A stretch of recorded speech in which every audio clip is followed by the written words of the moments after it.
Hi folks, for anyone who may be listening to this first episode expecting to hear the beginning of our story for this season, unfortunately the player side of the Discord conversation was not recorded for the first hour or so. This is particularly bad because it's our establishment of the characters and the premise and the setup for the whole setting. It sucks pretty fucking hard. But unfortunately, it's just one of those technical issues that wasn't noticed until post-recording. Or at some point in the middle it started recording. I don't know why. Anyway. But what happens is, Laura's character, Betty, she's a journalist for Nevada State Journal. Her editor sends her to cover a story because someone's husband went missing and then turned up and then promptly died. And it seems suspicious. That's all she kind of gets to go on at start. They lent her a car and they sent her to the southern end of Nevada to investigate. We then have Callum's character Richard, who's a salesman from Vegas. He packs his car with some stuff and then heads out. He's been doing like the towns outside of Vegas, like a week at a time sort of thing for his sales. And this week he's going to like the town of Beatty, and that's the same town that Laura's character Betty's been sent to. Finally, we had Glim's character Jeff, and this is one that really fucking hurts because Jeff character's mechanic. He's down there because his friend Omar has invited him to help him with this job where he goes around fixing up radio towers in the area. So they come down, he comes to Vegas, Omar picks him up, they drive out to this tower, and then I believe it hasn't happened. They go to fix the tower and Jeffrey climbs up the tower, shouts down to Omar, and Omar's disappeared. Just vanished, gone, he's no longer there. And then he's kind of in a panic, gets in the truck and goes looking for him, checks out the nearest town, which is Beatty again, to see if he can find out any more information about what's happened to him and get some help. I believe that's all we've missed. So, I mean, there's not a huge amount story-wise, but it sucks because it kind of ruins the whole, the setting, the atmosphere and stuff like that. But Saunders' character isn't introduced till the end. We did record the second half of the session in full, so I'm going to put a timestamp in the video if you want to just skip to that. Or if you want, you can listen to about an hour of me just talking to myself. I don't know why you do that. So sorry about that. If you were playing the game and you're listening back to this, hey, you know what happened anyway, it's fine. Okay, so camera opens, a zoomed in view of desert sand, just the sound of wind kind of whistling by around the exterior. A small black ant crawls across, fumbling its way through the terrain, and it kind of circumnavigates this round shadow cast from a rock nearby.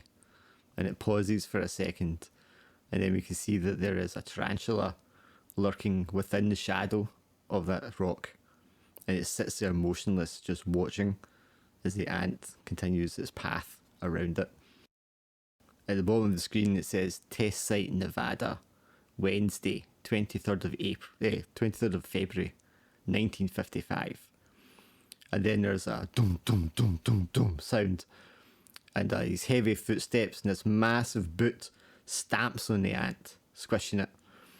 And we pull up and we can see dozens of soldiers running across this desert terrain, forming lines, getting into trenches, sitting inside bunkers, and throwing up like makeshift fortifications in front of them. The soldiers get in the trench and they start like fixing these big black goggles over their eyes. We can then see a party of men in lab coats, obvious scientists, in an observation station about half a mile away, configuring seismometers and various measuring devices. A command goes out across the radio system. 5 seconds until detonation. 5, 4, 3, 2, 1. And then there's an explosion. A 2 kiloton atomic bomb. Warheads detonated at 1 p.m. local time. This is small bomb as far as these things go. It only has a firebomb radius of about 200 yards. And a few moments after it explodes, another command goes over the radio. Advance, advance. And all the soldiers jump over their fortifications, climb out of their trenches, jump into their open top vehicles, and advance towards the blossoming mushroom cloud of the atomic blast ahead of them. 5 days later, we're in the newsroom of the Nevada State Journal in Reno. Betty Booth is sat at her desk, Monday morning, 9:30 a.m. Betty, you're putting the finishing touches to a fluff piece you were given by your editor. It's about the upcoming beauty pageant for the state. How would you feel about being here for the past 6 months and yet you're still being given these fluff pieces to write out for your column? I'm not in character, I'm just asking you, like, how does your character feel about it? You look up from your desk and you can see you're almost finished. You've only been in for like 40 minutes or so. It's Monday the 28th. The editor-in-chief steps out of his little glass office at the end of the room and he walks over to you. Betty, my office. Howard's kind of bald up top, kind of grey hair all around the edges, and these kind of big glasses that maybe look more in would look more in place in like the 70s. But he's got a white shirt, black tie, pulled down a little bit, and the brown slacks. And he steps into his office and he lights a cigarette and sits on the table and motions for you to take a seat. Betty, I know you've been chomping at the bit for something a bit more challenging since you came here, but I felt, and the rest of the guys did as well, that you needed some time to just settle in and, you know, get to grip with how things are here. And he takes a draw from his cigarette. But I had a call last night from a friend of mine in the State Department. Something that didn't sound too interesting, but my nose hasn't been wrong in 30 years in a newspaper. I think there might be more to the story, and I would like you to investigate. Well, I mean, don't get too excited. It might come to nothing, but I need someone down there who is keen to make an impression and who do the digging to get to the bottom of whatever this might be. So he was vague. Yeah, I mean, well, I know I can. But he was vague on the details. I mean, it was late last night he called me, which is odd in itself, so I'm sure it's something he's not supposed to be talking about. But there's some woman down there. He pulls this little notepad out from his pocket. Carol Grant.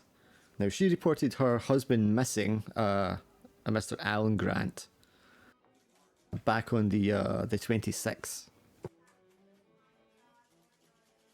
So the cops told her, give him a couple of days, see if she shows up, and, you know, told her to go home. She came back a couple of days later and told the officers that her husband had shown up. And everything seemed fine. However, the next day she was back at the police station, sheriff's office, saying that this man wasn't her husband. And she was fairly adamant about that. It took some argument and persuading. Eventually she managed to get one of the officers to escort her to her home to have a word with the man. And when they arrived at her home, the man was dead. Now, what my friend at the state office was saying is unusual about this case is that the coroner has ruled the man died of starvation. Yeah, it seems a bit odd. Now, the woman apparently is maintaining this is not her husband. She's refusing to pay for release of the body. She's refusing to pay for any kind of service. So the body is still locked up in the county coroner's office. Now, this is down in... Sorry. It's in Nye County, so down south state. It's about 5-6 hours drive from here if you go down Route 95. So do you have a vehicle, Betty? Right. Well, look, I'm going to give you Mike's car because he phoned in sick this morning anyway, so he won't be needing it. And I know it's just been tuned up, so you shouldn't have any problems on the road with it. And you'll want something reliable if you're driving that far. He fishes around in his desk and pulls out a set of car keys and throws them over to you. If you need to fill it up or get gas, keep the receipts. You'll need, I mean, it's a long drive. You'll be down there overnight at least. There's a motel down there, Motel 6. It's on the edge of town. It's pretty cheap. If you stay there, keep your receipts and we'll reimburse you when you come back. Now, depending on what you find, you might need to stay down there longer than overnight. And if you're going to be down there longer or there's anything if there's any more meat to this story, I want you to call back here and let me know. Yeah, any other questions? Well, she reported them first on the 26th, and then I'm assuming like the next day she was down at the cop's office saying that he'd came back, and then saying that it wasn't him. Well, today's the 28th, so it would have been yesterday. Sorry, it was the I'm getting my days mixed up. It was on the 26th that she came in. Yeah, I got my dates mixed up. So she reported them missing on the 23rd. She came back to the cops on the 26th to say that it wasn't her husband, and that was the same day that they found him dead. So he's been dead for 2 days. You'll need to go down and ask in town. I can give you her address. He pulls his notepad again and flips the page over. She lives at 212 Lewis Street in Beatty. Beatty. Beatty. That's in Nye County, Nye.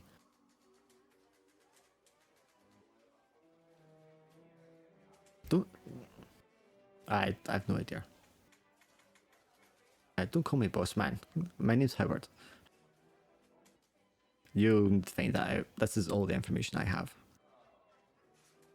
If you see Sue at the front desk on your way out, she'll give you a press badge. If you're down there, just don't take any stick from anybody, Betty. You're a reporter now. And the press have rights. Okay, let's stick with Howard for now.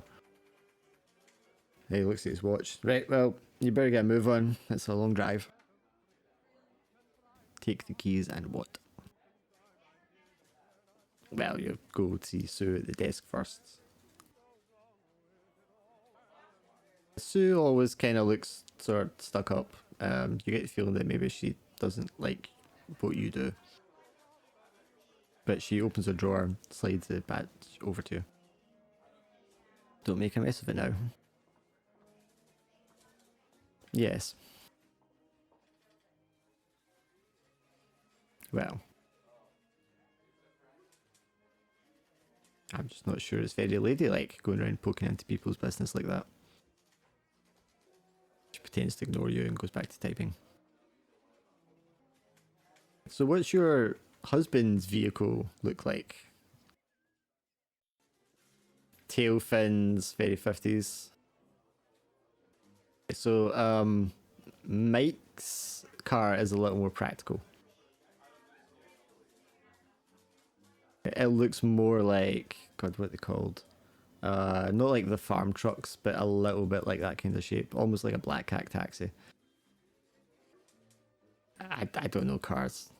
I need to look up the name. Sure. What does your husband work as? I know you have a whole novel of background for your character there. I love a realtor. I love when I read Laura's like all the things that our character's good at, and it's basically everything. Well, yeah, this has been a reoccurring thing. Social, friendly, attractive, approachable, focused, intelligent, attention to detail, intuitive, sharp, wisecracking, educated, charming, doesn't miss a thing, self-awareness, and strong. And that's not the skills. The skills is a separate list. She's not bulletproof.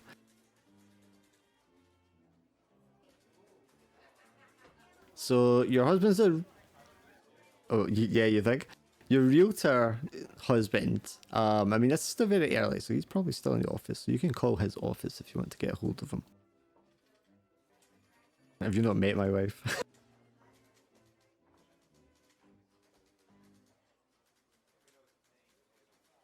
Yeah, I'm just gonna kill all those people then, because they're not important to you anyway. Why is your church group more important to you than your kids? That's ridiculous. I'll just kill everybody that you don't care about then, because you don't care about them anyway. That'd be fine, right? The only thing you're going to have left at the end of this game is going to be Cousin Bobby. Since you don't care about the rest. Anyway, you call your husband that you don't care about. And he answers and he's like, hello. Oh, sure. I know, you've been there for 6 months.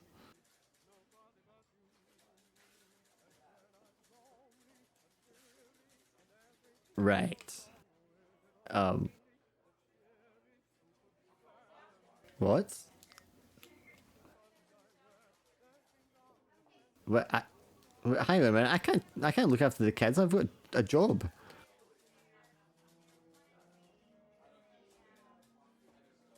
Who's going to cook my dinner?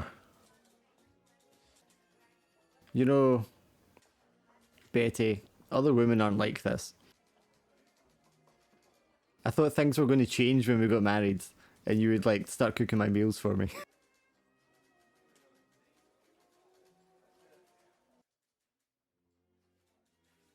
Naya? Where the hell is Naya?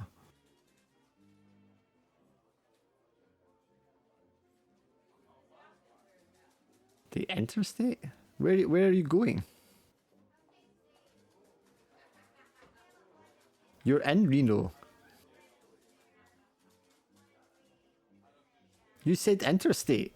Are you going out of state?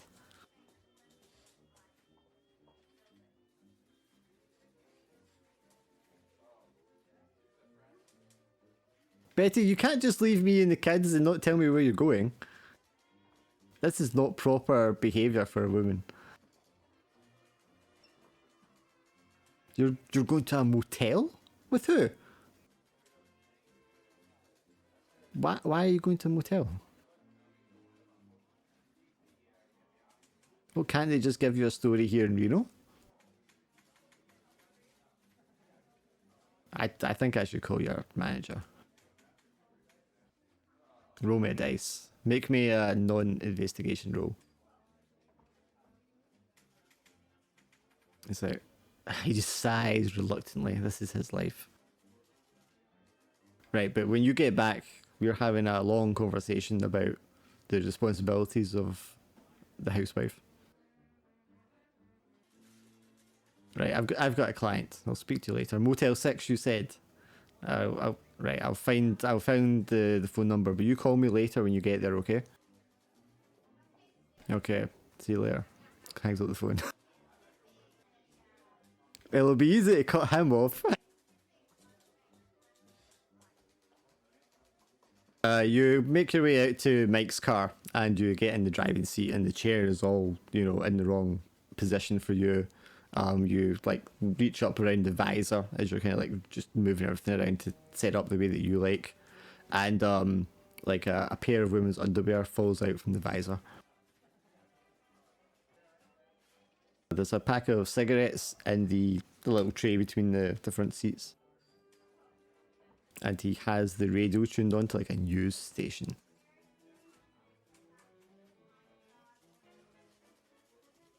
Okay, we move to Las Vegas.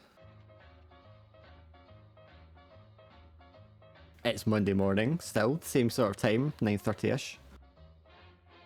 Richard, you are in your hotel room, packing your suitcase. The map beside you has the town of Beatty circled, and several other towns between Vegas and Beatty scored out already. The past few days you've been securing suppliers for goods and you're just now preparing to set out for the next leg of your trip where you like work out, where your clients and possible locations to sell things are. This is just a radio playing in the background, obviously. So, obviously, you're going to have your own vehicle. What's your vehicle like?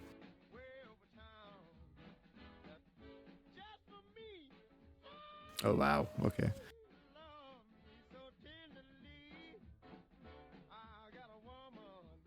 Fithan's going to have a lot of, especially here in the desert, and I'm assuming you've done a lot of driving with it, so it's probably a lot of rust around the edges and stuff.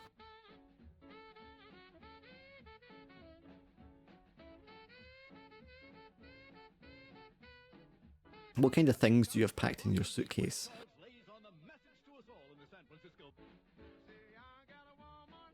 Yep. Yeah, well, I mean, your route's going to be full of truck stops, diners, fast food joints. I mean, this is Vegas.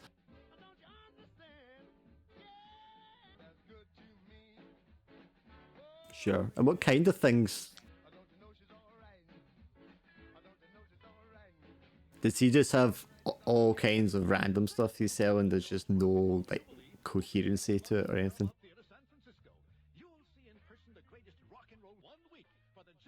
Sure.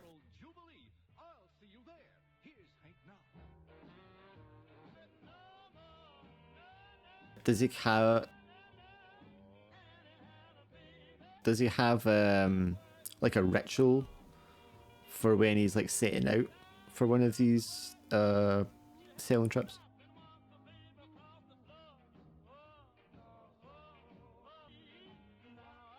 As you're sorry, I keep interrupting you. As you're finished packing up the suitcase and you take it out to your vehicle, there's a guy in the next like room of the hotel, kind of just sat outside in the front deck, just smoking. An old guy with sort of orange shades, straw hat, blue shirt, and like light blue coloured sort of slacks. And he just like raises one hand to you. He's like, "You setting out again, Dick?" Nope, the last one you sold me, just fine, thanks. Takes a draw of his smoke. He's like, "Well, we'll see when you get back. Maybe I'll be more in the market for something. How long are you setting out for this time?"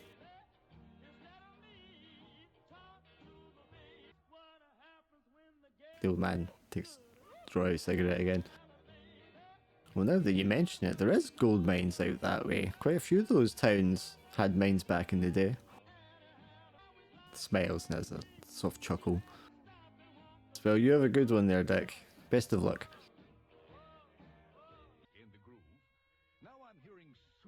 So BT is like a 2-hour drive along the highway from the north end of Vegas. I'm assuming that's the end you would kind of be at because you're going in and out of town all the time. So I mean, you were saying he might have a ritual of like grabbing something to eat and stuff. So where does he? What is his first stop before he like heads out proper?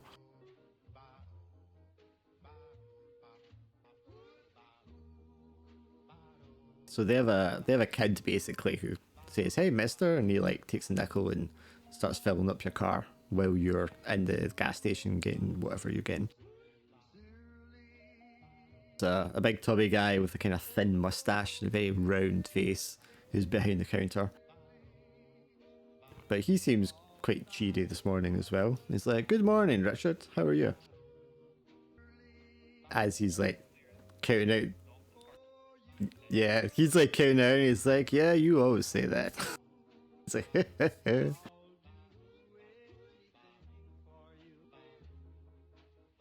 "I don't know why you keep going to them tiny towns. There's ain't nobody out there." He like totals up how much your things are cost with the gas. And he just smiles. He's like, "Yeah, yeah, yeah. Well, I guess we'll be seeing you in a few days then." Because you're Kurt Russell, I can totally picture Kurt Russell in the scene with like a big handful of stuff, chewing on something as he's like going through the motions. The door opens just as you're about to open it, and two guys in suits, I mean, everybody's wearing suits in this era, two guys in suits and the fedora hats kind of come in. One of them nearly bumps into you as he opens the door and steps through. He just like looks at you, not angrily or even a scowl, but just kind of looks at you like, "I'm not going to say sorry."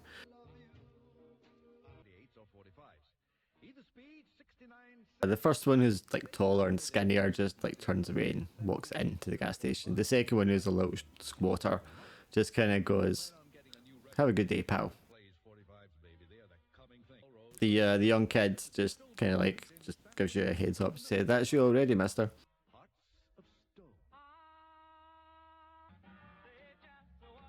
Yeah. Yeah, I mean, you've been in this town, there's gangster type kind of figures. These guys don't seem to be that. There's also like sometimes like military people coming in and out because there's an airbase nearby. They don't particularly seem military types either. They are in like a black vehicle, just like all black.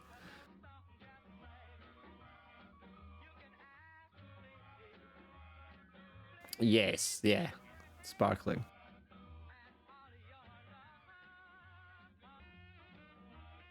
The kid just kind of starts like wiping something absentmindedly. He's like, "Oh, I don't ask questions, Mister. It's not worthwhile." But they're government men. Yeah, he's looking around a little nervously for a second. He's like, "There's a lot of stuff that happens around here, and none of my business."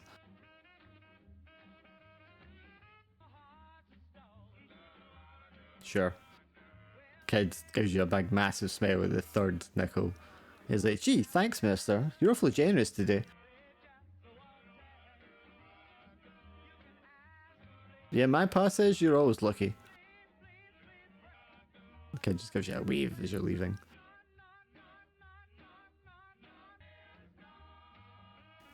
Still in Vegas, over at the, I was going to say Shady Lady, but it's not called the Shady Lady, at another hotel, another bed and breakfast there.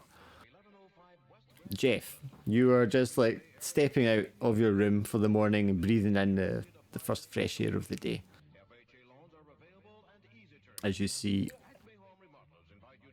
Omar and his truck pull up outside. Now, what does Omar look like? Yeah. But yeah, there's massive big black dude comes like stepping out. And he's wearing like denim dungarees. And he just kind of like gives you a big smile and a hand up to wave to you. Is it morning, Dick? Well, we've got several of those towers to be affixing. It's going to take us a couple of days to get there and back. You all set? So as you are turning around and getting your stuff, Omar just kind of like following along behind you, and he's just like talking as he does so. Yeah, I like to get them checked every year, but because they've got those tests on just now, I want to get them done before the next one. Yeah, the bomb tests. You know, up in the test site up there behind the airfield. It's only a few miles north of town. Yeah, well, they got a big one planned later, so I want to make sure we get these up and working before that happens. Yeah. He picks up your bag for you and walks over and like throws it in the back of the truck. Get on in.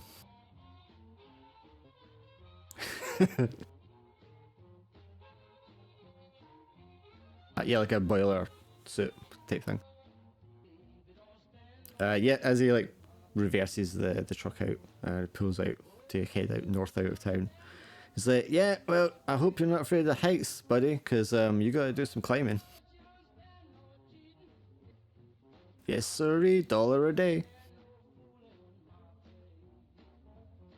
So what? So I mean, I thought you were awfully quick to pick up my offer down here. Something happening back home?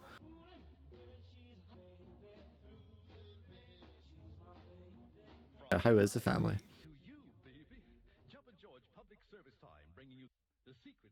He made that? Shit. I'd say you need to get him to make one for me.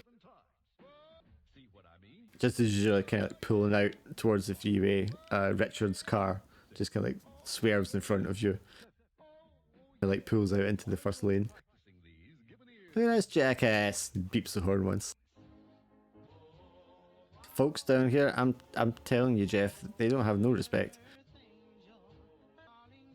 So you guys are going to take a little drive along Route 95.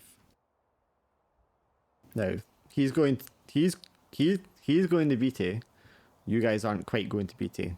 You go along for maybe 20 minutes or so out of town before Omar turns right off like barely a dirt road, just like some flattened sand basically, towards a tower that you can see quite clearly. And he like leans down and he's like pointing out the window as he goes, "Yep, that's where you're going, right up there." this is similar to what I was thinking of. Nah, well, I mean, it gets kind of dizzy when you're up there. Yeah, you'll be fine. There's a ladder built onto the frame. It's safe as houses. I'm just getting a little too old, little too long in the tooth to be going up and down all day. So he pulls the truck up to the side of it and steps out of the car. And he grabs a pair of binoculars, like military binoculars, out of the glove compartment. He stands there looking up through the binoculars. He's come here, Jeff, here. And he hands you the binoculars and points to like the left side of the top of the tower. Alright. So, if there's any debris or like bird nests up there, we're going to have to clear it. If there's any sign of rusting, we're going to have to either replace or repair the piece of equipment it's attached to. The semiconductors up there, radio units and such. But you see those lines hanging to the right? Those are power cables. Now you got to be careful around those, because if you touch them, you won't be coming back down. So you don't need to worry about them. He goes into the back of the truck, pulls out a leather like gym bag and opens it up, and he pulls out a big massive pair of rubber gloves that like pull right along the length of your arm. He says, attach these to your belt. When you get up there, just make sure you're wearing them before you start touching anything. Like dunk, dunk, dunk, dunk up the ladder. You get to the top and it's a little bit windier than it was down below, but I mean it's morning, it's quite still. For reference, guys, it's February, so the temperature is between 4 and 8 degrees Celsius, which is about between 40 and 48 Fahrenheit. So for like a desert, it's quite chilly. But it's a clear day and it's quite pleasant up there. You can see pretty much nothing for miles around. You can see the Vegas in the distance. You can see another couple of towns off to the west and the north. So, I mean, it's a pretty clear day. You want to give me a dice? 2 dice, actually, as an action roll. Character sheet. Yes. Yeah, you'll get the first 2 dice. You won't need to use the green one. There's no ever any point in using the 3rd dice, the green one, guys, unless you want to do a reroll, because you can always just try it with your regular dice first. Yeah, so while you're up there, there is some debris. There is some like twigs, like a bird obviously was starting to make a nest, which you can remove quite easily. As you're kind of like doing that and then examining the electrical components for the actual radio transmissions and such, a huge vulture just kind of flaps and lands on the railing behind you. It doesn't make any noise. It doesn't do anything. It just sits there, turns its head sideways slightly, and just like stares at you with one eye. Just stares at you for a moment longer than seems necessary, and then it flaps its wings and flies off.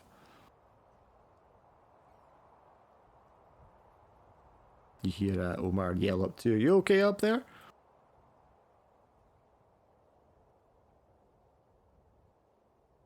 "Oh, them buzzards, they'll do that." Yeah, you continue on with that. It's not eventful. It's quite simple.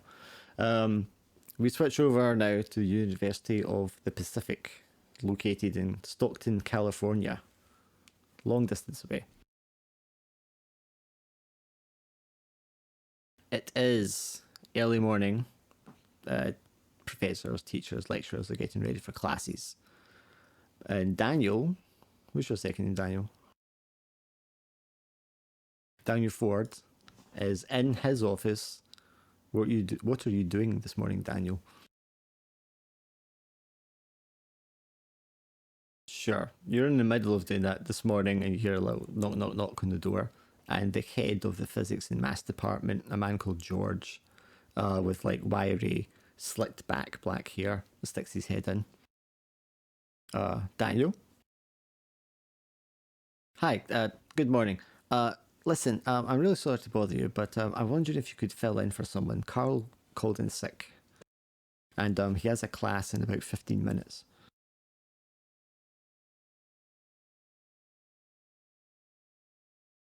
Excellent.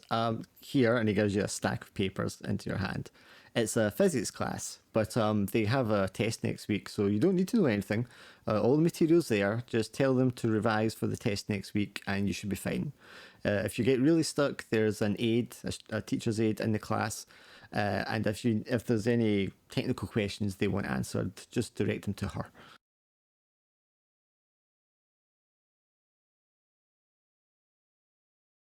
Right, thanks for doing this. That's great, Daniel. All right, I'll speak to you later. Goodbye.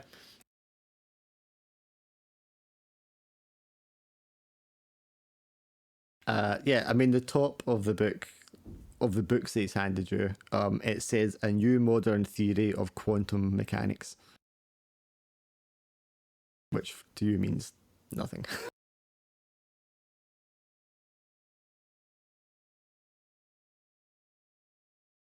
But you are familiar enough with the schedule to know where Carl's class should be. So you make your way up to the second floor, room 14. You open the door, and the room is full of male students. They almost all are wearing glasses, and front and center of the room is a young woman with short, dark, curly hair who's also wearing glasses.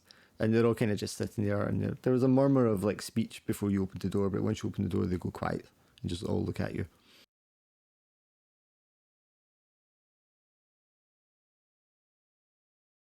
Yep, you can't help but notice as you cross to the desk that the massive blackboard to the side there is just covered in what is gobbledygook to you. Just a mass of messy equations in mathematics scrawled out.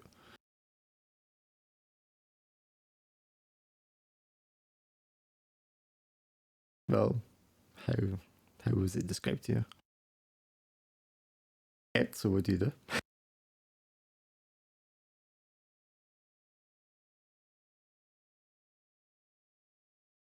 One of the guys at the back of the class on the your right kind of like raises his hand and then like leans forward a bit. Sir, I was looking for an answer from the professor last week, and I was expecting him to be in today. Could you answer my question for him? I just want to know about the casualty links on the Fenian paths. Well, it was about the integrals of casualty on Fenian paths. The young woman front center uh, sort of stands up and moves next to you. She says, "Hi, Professor. Hi, Daniel. My name's Jenna. I'm the professor's teacher's aide. Do you need some help?"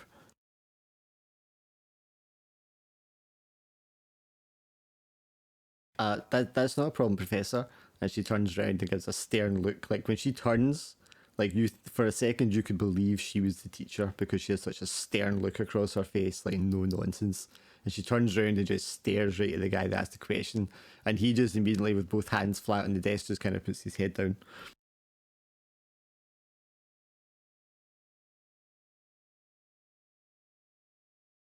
Yeah, she turns around to you and just like gives you a very sweet kind of smile again. She says, "We have a test next week. Should I just tell them to revise?"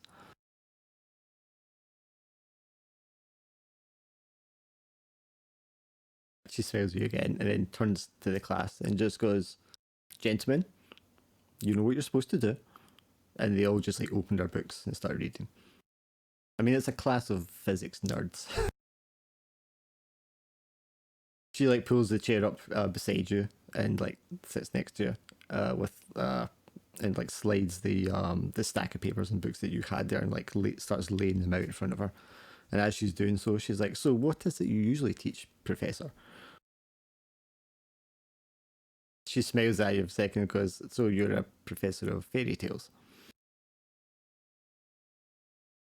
But she doesn't seem to be meaning it in a mean way. She's just like teasing you, and she like finishes laying these out. She's like, "I liked fairy tales when I was young." She then like restacks the papers in the correct order and like shuffles them together. Well, physics is a lot like that as well, actually. It tells a story, and some of the stories are quite fantastical.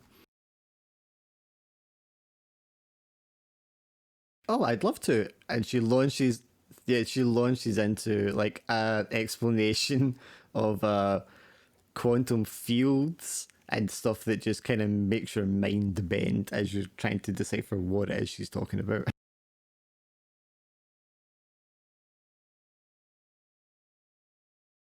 So, back on the northern end of Route 95, coming south from Reno, is Betty in Michael's car. Betty, the road is long, it's wide, it's empty for the most part. Occasionally, trucks might overtake you, or you might have to overtake them, but mostly the road is like empty. Occasionally, there'll be like a billboard that you're passing, or you go through a town. But like I said, it's like a 5-6 hour drive, depending on how much you're stopping, in order for you to get down to Beatty. Which means you're not going to get down till like the early evening. Do you listen to the radio while you're driving? Well, it's going to be the radio, so you don't necessarily get to pick the song. So you're singing out to the wind as you're like driving down the open road, and you're just loving how it feels to be free and not have a care in the world. Because of course you're not married with kids. A vehicle on the other side of the road, after several hours, this is later in the day, a vehicle on the other side of the road comes up, and it's just you coming down one side and then coming up the other side. And as they're getting there, you can see that it's like filled with people, and they're like moving around inside the car, it looks like. As the car passes you, it like slows down, and in the mirror you can see it's like turning around and then starts accelerating to catch up to you. It's a blue car with fins, be like a caddy type thing. Very 50s. How do you feel with the car turning around and coming your way?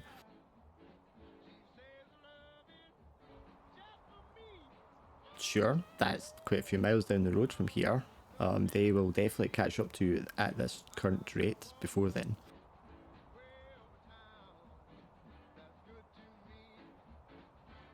Okay, so you're going to try to accelerate to keep ahead of them.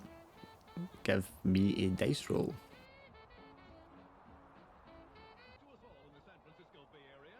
Yeah. To be fair, when I was doing the music, there's so many tunes, like between 50 and 55, that like people still listen to all the time today. It's crazy.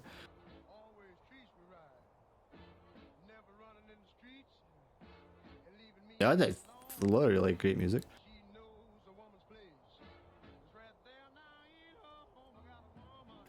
Well, it's not investigation, which means it's another action. You get 1 dice, because you're not like a race driver or anything. Oh, damn.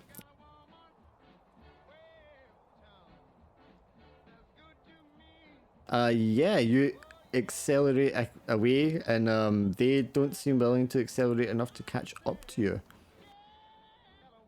Can you make a stress roll for me? Yes, you rolled too well. I don't know why I'm getting you to roll it, because you're guaranteed to increase it. You're going so fast, and they're accelerating to catch you, and they're like coming up right behind you, and you can feel the heart in your chest beating fast with anticipation. You can see there's 2 guys in the front of the car, and there's definitely more people in the back seats of the car. And then there's a loud bang, like a gunshot, and you're confused for a second because you're not quite sure what's happening. And your car veers violently and suddenly to one side. Give me a dice roll. Mm-hmm. No, it's just a regular roll.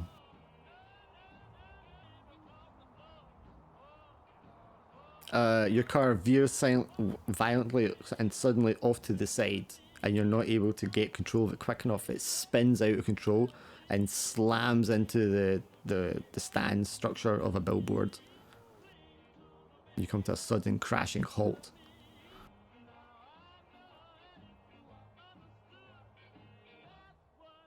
the car that was following you just kind of like slows down and starts reversing back. I don't think they had paper straight back at this point. So, you pull up, and you can hear the guy leaning out the window. It's like, hey, you okay down there? The driver gets out the driver's side, like looks around, walks over. He's got a denim jacket, blue denim trousers, black shirt. Quite a tall, muscular, young-looking guy, quite attractive, with black hair swept to the one side. And he comes walking down. He's like chewing gum as he does so. He's got his sleeves rolled up. I'm sorry, miss. We didn't mean to scare you there. We were just fooling around. Are you okay? Did you bang your head? He looks around the car. I mean, you're pretty banged up here. Your tire's blown out. Look. And he points around to the right-hand side tire. I mean, I could do that if you want. I mean, do you want me to call you an ambulance? My uncle's got an auto shop down in BT. I mean, are you going that way? I mean, I can leave I can leave my friends here with your car if you want and drive you into town, if that's what you prefer to do.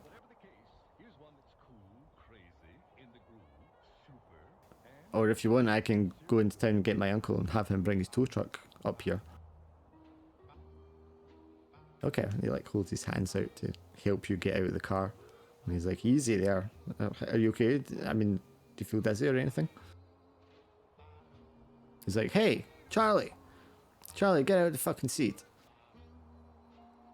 This lady's been in an accident. Like, the other kid, I mean, they're just kids. They can't be more than like 17 years old. Gets out the front seat and jumps in the back with the other two. They set you in the front seat and you can feel there's like a painful twinge in your like neck, shoulder, where the force is like giving you like a case of like whiplash or something. You say anything to them?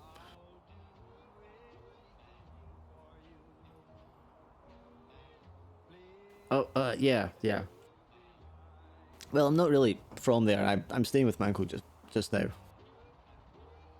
Oh, gets in, starts the car. It's a shithole.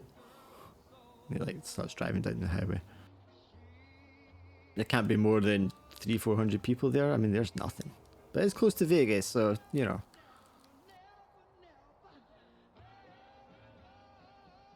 How happened?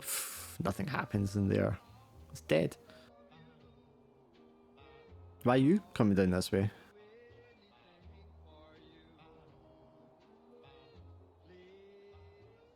A lady reporter? Are you like one of those war reporters? I read about one of those. So why were you coming to BT? I mean, nothing happens there. What story is that? The kids in the back are just kind of like saying jokes to each other and laughing. The kids do. And you can see the one that's driving like gives them a stern look in the mirror, and they'll kind of like shut up.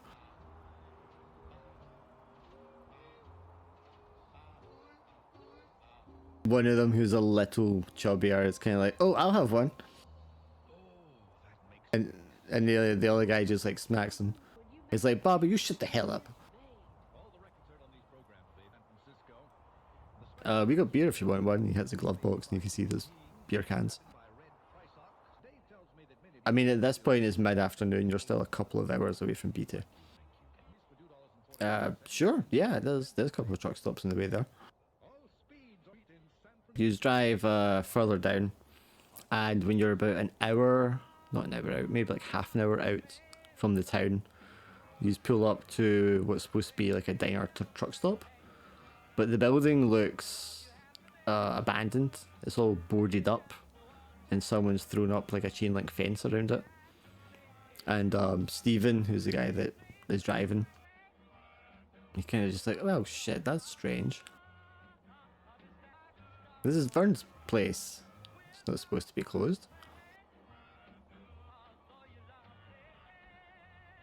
do you guys know anything about that? It says the kids in the back, and they're all just like, no. I didn't even notice when we drove past. He's like, well, shit. And he pulls out and reverses out and drives on. Sorry, miss, we'll have to wait till we get into town. No.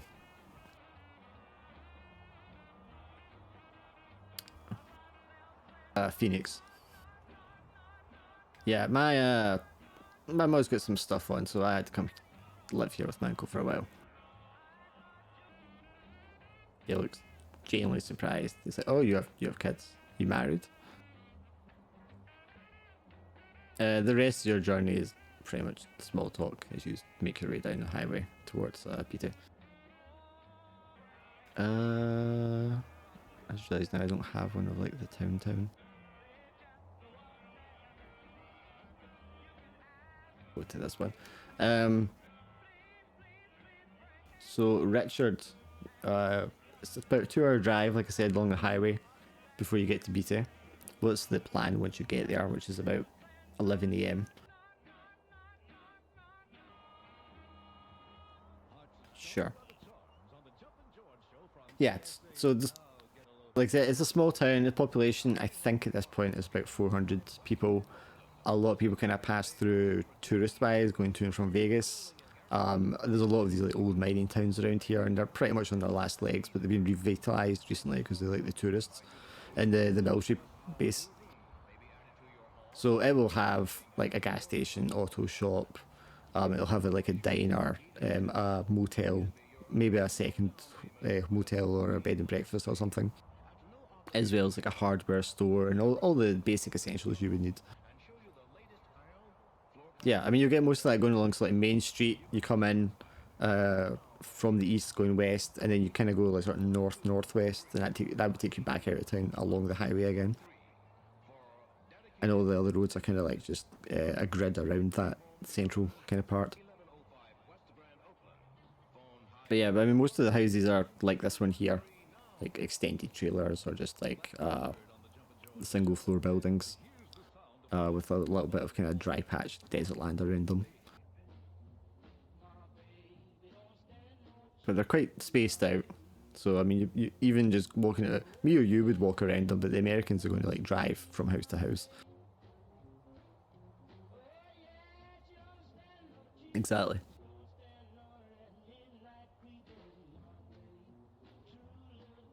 Especially me. Yeah, that. Plus, he's got a big car, and you've got all this stuff in your car you're hauling as well, so yeah. So, I mean, like, it's 11 AM, do you want to grab lunch first? Do you have to make phone calls? Like, what's the order business? There is now, I don't think there was back then. It's much more touristy now, obviously.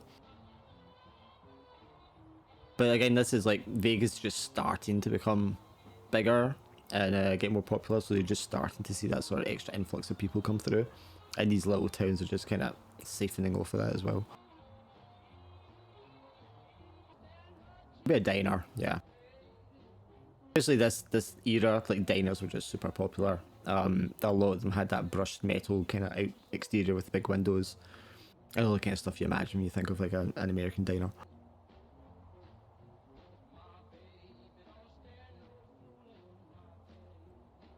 Yeah, I mean, there'll be a couple of waitresses, there'll be a chef at the back. There will be a few workers and maybe a couple of people in military uniforms. Not full get-up uniforms, but you know, they're the camouflage overall things. Sitting having a cup of coffee and pancakes. Yeah, I mean, the waitress is early 20s, red hair, pinned up. Her name's Janie. Very chatty, very friendly. Maybe probably not even just for tips, but she just like generally likes talking to people that come in, especially if it's somebody new. And she's quite happy to talk away and tell her whole story, how she's got like 2 kids here in the town and her boyfriend that's you're supposed to be getting married to her soon. You know, and how her mum and dad live here and all this. Yeah, her mum and dad live here. Her dad used to work on the base and now he's like retired and he's like a handyman. And just like, she'll just like chat away. Doesn't have anything to hide.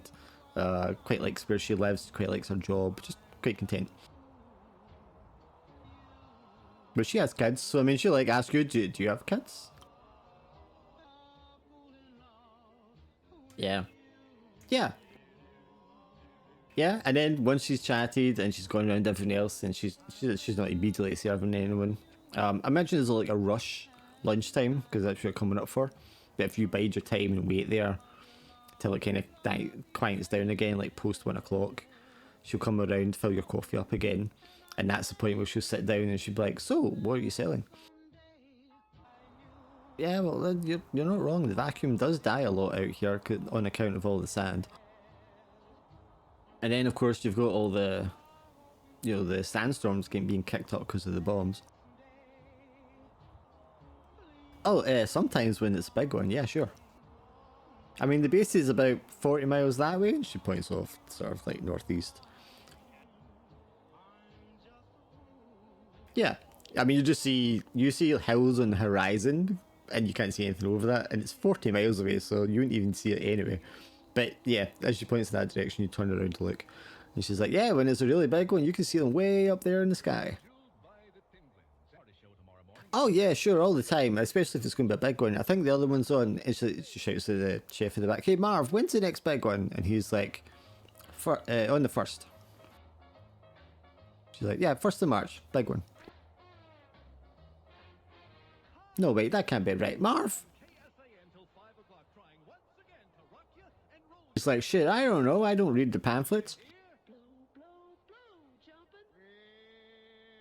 Yeah, they give out pamphlets every now and again and let us know when there's going to be a big one.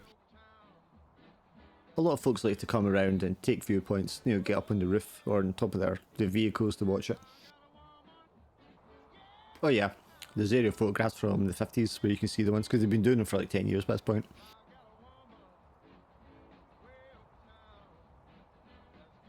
She goes, "Hang on a second," she goes into the back, comes out later, and it's like a pamphlet.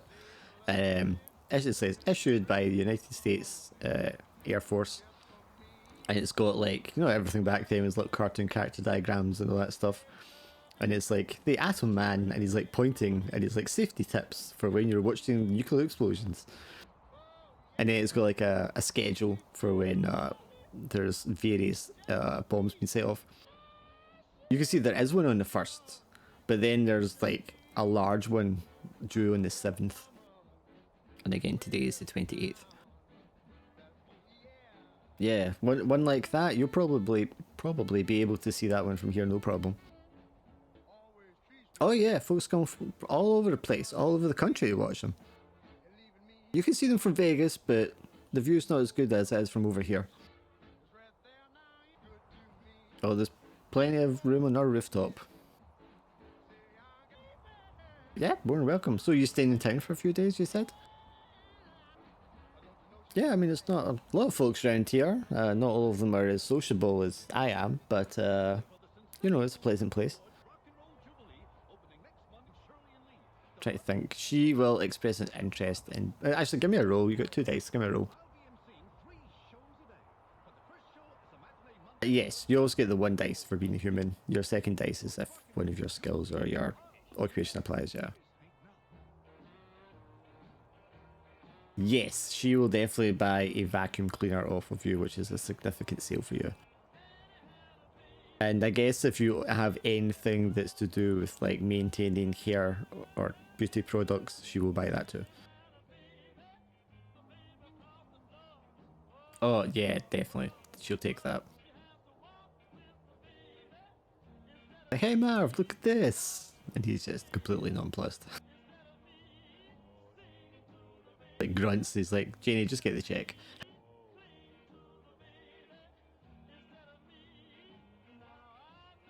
By this point, I imagine you have drank so much coffee. You definitely... Yeah, well, you definitely need to go to the toilet.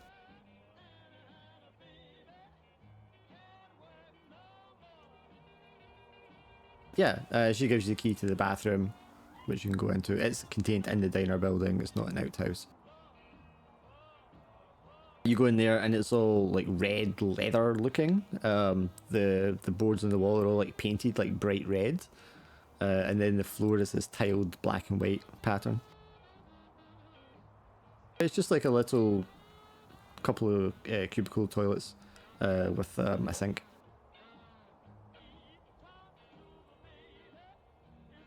What are we talking about? I'm not doing anything.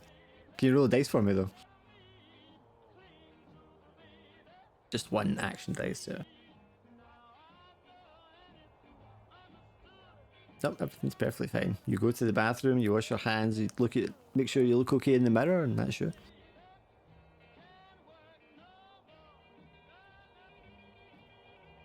Everything's fine.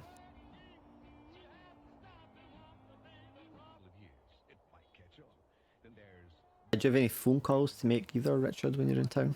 Because there will be like a, not full phone booth. Would they have a phone booth outside, or would it just be a phone in the diner? I'm wondering. Yeah, that's more 70s, right? Yeah.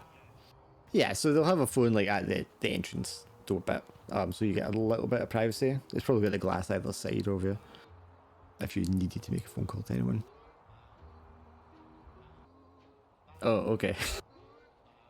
It rings out. Yeah, it rings out, and maybe there's a little bit inside you that kind of just wishes he would just answer so you could see if he's okay, but it doesn't. Oh, well, since it's such an emotional thing, can you roll stress dice? After the longest ringing, you're just on the edge of hanging up, and the phone picks up, and you hear, huh?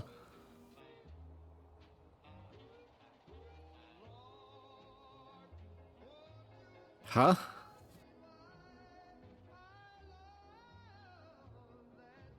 Dick? Where are you? See me? We did? Oh, I don't know about that.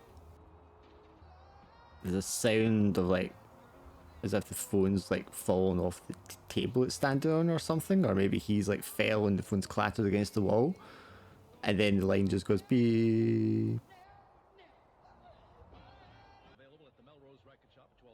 Later in the day, probably approaching 4 p.m. ish, Omar and Jeff, you have driven along towards BT, and you're now at the next tower that you need to check. You just drive in, and Omar's like, this one looks okay. It doesn't look like the bulbs are out, but best check them anyway. Yeah, they're all built similar in construction.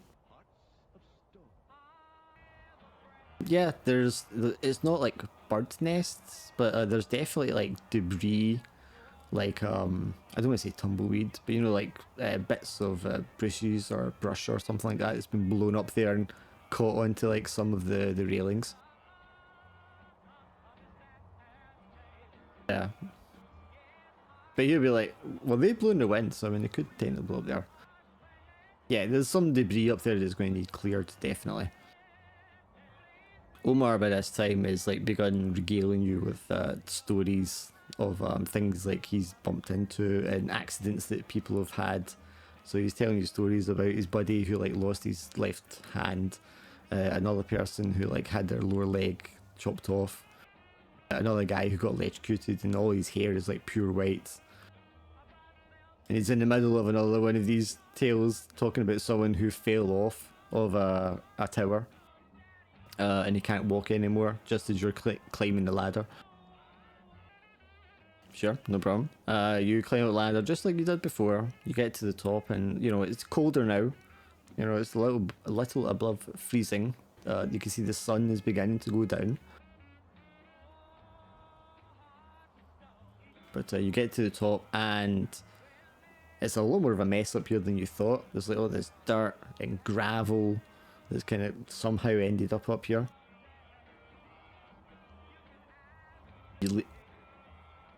Yeah, he's standing at the bottom next to the truck, His gym bag that the rubber gloves were in is just kind of like sat on the trunk. Yes. No footsteps, no.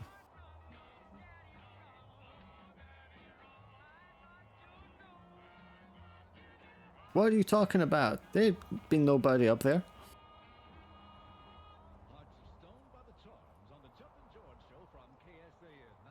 Alright, give me a 2 dice roll.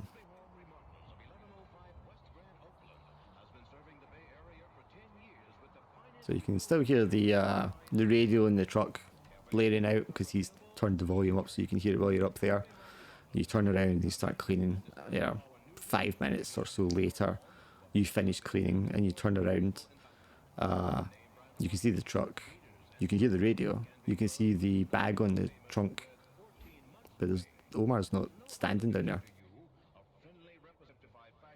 No reply comes. Yeah, I mean the ladder's fixed as a part of the structure. Land quite harshly at the bottom. There's the wind as you're looking around. The sound of the radio echoing out. You look left and right, just like scan all around you. There's no sign of him. Yeah, he's not in the truck, he's not in the back. He's not underneath it.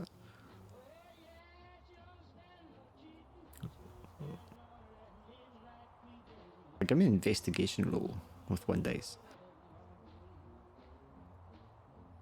Yeah. And you walk over to where he was standing. And you can see the indentation over his big heavy boots were standing in the dirt. You don't see anything else. Give me a stress roll.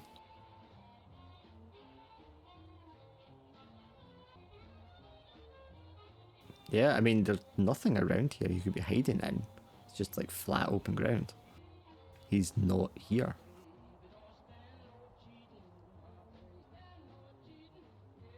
What do you want to do?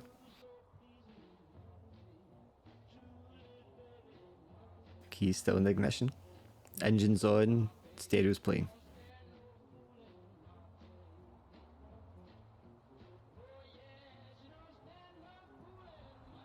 No, I mean, it's just desert terrain around you. There's the highway to the one side. You can see the town a little ways off in the distance.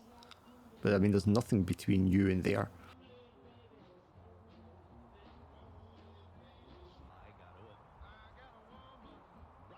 Sure. Okay. Sure, you get in, you close the door, and you sit. You wait. How long are you prepared to wait for? It will be sundown dark at 5:30, and it is 5:30, and it's 4 just now. The sun is like glowing just now because it's about 4 p.m.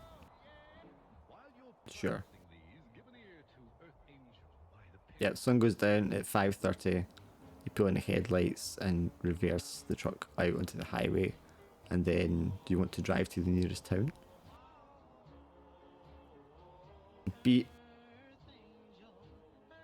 Being a mechanic, would you maybe think the first place to go is the auto shop? Because Omar's a mechanic as well, obviously.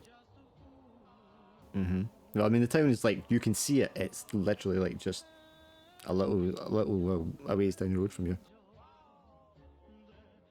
Yeah, you'll be able to see the auto shop when you drive into town. Like you can see the signage for it.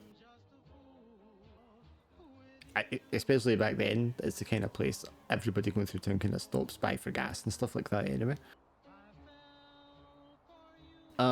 It's about just after 5, between 5:30, the sun is just about to go down, it's just about to get dark, Betty, when Stephen pulls you, or you drive into town, and you pull up at the auto shop, his uncle's auto shop.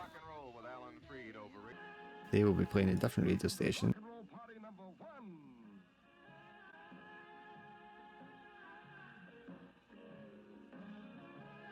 Stephen will go in with you to speak to his uncle, just to make sure that he knows that you need to get looked after. So you go in and, he's there burly guy. He's got a very kind of friendly looking face, blue eyes, all like unshaven, grizzled look. Um, White guy, but his skin is like pure red from being out in the sun so much. And he's got like a flannel shirt and like dirty jeans. And he's like, Stephen, my boy, what's up? And Stephen gets out and says, Uncle, this is Betty. She's had an accident a ways up the road. Oh, really? What's wrong, miss?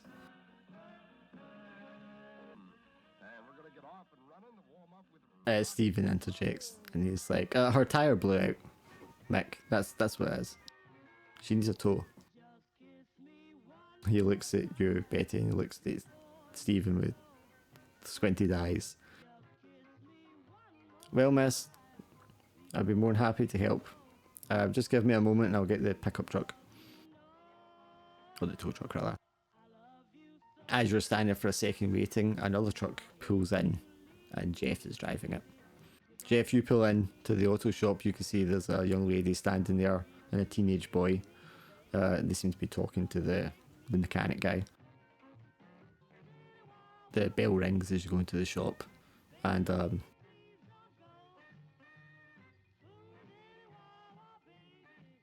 another guy, maybe in his like early 30s, walks through. Can I help you, buddy? Omar. Big black guy? Yeah, I know Omar. Where what do you mean you're looking for him? He vanished. What job were you working on? Oh right, yeah, he does the radio tower. Yeah. I didn't see him. Hang on, I'll go ask Mick. It's like, hey Mickey. And he goes through the other room, you can hear them talking. And after a moment, the two of them come back in. And Mick's like, you say something's happened to Omar? Yeah, he's not been here. We ain't seen him. I haven't seen him in a couple of weeks. Well, yeah, I mean, he stops by here now and again, but I ain't seen him recently.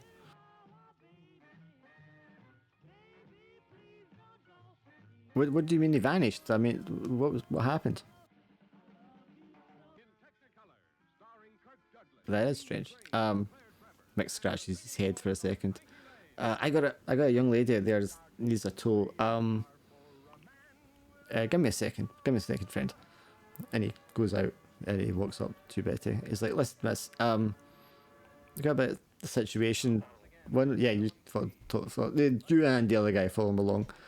Listen, miss, a friend of ours has gone missing or had an accident or something. I can go get your vehicle later if you need. That's not a problem. But do you want maybe... There's a motel across the street, and he like points along the road. You can see the motel. I don't know if you want to get a room or wait or something, and I'll come find you once I've pulled your vehicle in. All right then. Did you have the keys? Sure. I'll bring it back tonight, and if not tonight, first thing in the morning. If you want to just, if I can't find you before then, just come over here, and we'll get you sorted. The other guy pips in. A few hours? I thought you just came. I thought it just happened. Oh, shit. Right. That guy goes off and gets his car and pulls up like right in front. Mick goes and gets his tow truck and he like comes up. Yeah, well, I mean, they're getting their vehicles to come with you to go look and see if they can find them. So, Betty, do you want to try and tag along with them out of interest, or hop in the tow truck to go with him, or do you want to go over to the motel?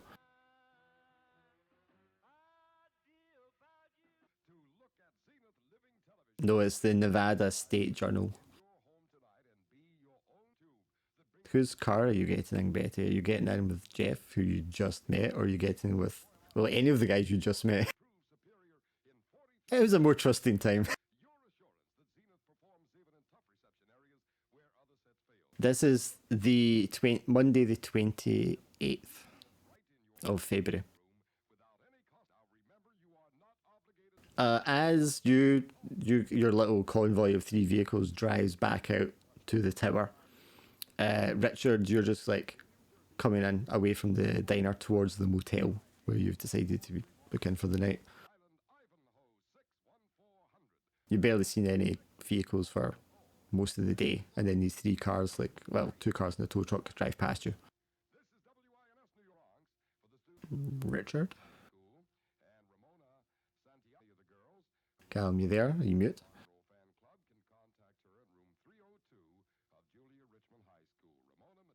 If you're going to the motel, because it's getting dark now, it's 5:30, and they are all driving the opposite direction past you, just as you kind of come into the motel. Well, they're on the other side of the street, a little further down. So as you're like coming up towards the motel, they're going to pull out from the auto shop and go past you in the other direction. Yeah.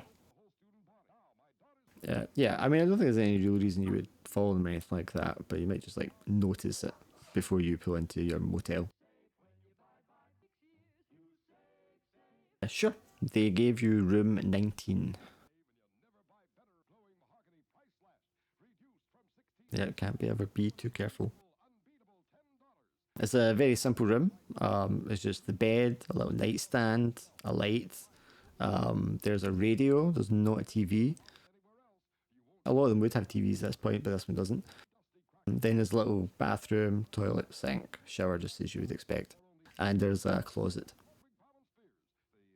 Yeah. Yeah, I mean, you've been in Nevada for a little time and you're getting a little used to it, but you spend any time walking around and somehow it always finds a way to fill your shoes. I guess we'll just go with you guys to the tower then, since he's just getting ready and stuff in his room.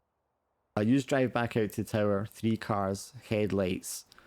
Mick and the other guy get out of the car and they start yelling, Omar, Omar. One of them's got a flashlight. He's like shining it around as well as they're like yelling. Where was it he went missing? Or where was he when you noticed he went missing? Yeah, the one guy gets down his hands and knees and like looks around, and he spends a few minutes kind of doing it. And so I mean, it's a bit messy now, but I don't see no tracks.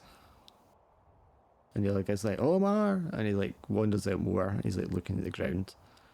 It's like there was a lot of mining out here a long time ago. Sometimes you get sinkholes.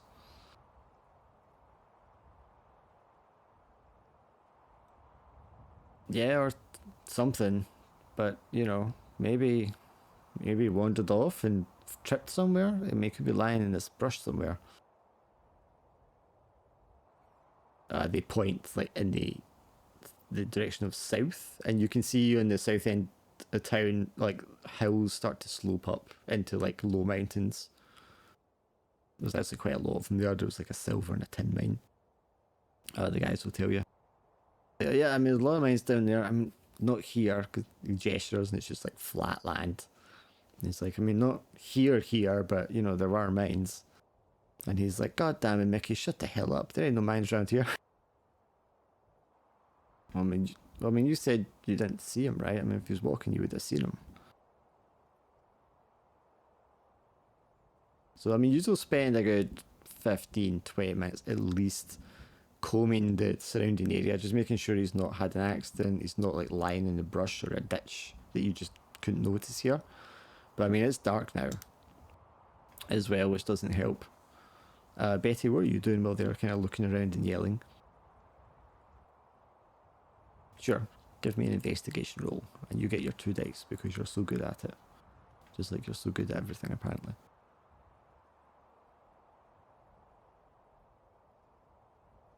But this is the thing you're good at, so. Phil says, you know, after the 20 minutes of looking around, without a doubt, this guy is not here. There's like no doubt in your mind. He's not here. Now, you have no idea what could have happened between him and this other guy that's saying he went missing, But you know for a fact he's not around here. There is like nothing to give any indication that he's around here at all. The other two guys come back and they look genuinely concerned, worried. I just don't get it, buddy. I can't think what would have happened to him. Maybe got picked up in a vehicle. Maybe someone grabbed him. You didn't hear any vehicles, did you?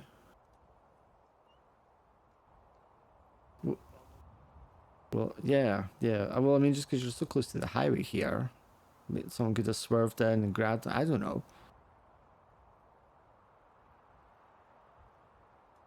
Yeah, you just go with the highway, up and down. Nope, no tracks, no sign of them whatsoever. A big truck comes by, just passes by.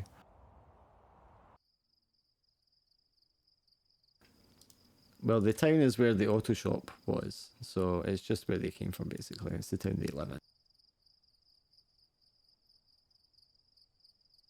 No, especially not at night. We better get a hold of the sheriff's office and let them know. Miss, I mean, I don't know if you want to drive up in the dark and get your vehicle, or do you want to wait till morning? Alright, I mean, if the tire's blown out, she's not going anywhere. You didn't have anything valuable in there, did you? Well, if we're calling the sheriff's office anyway, I'll let them know your vehicle's out there so they can check on it.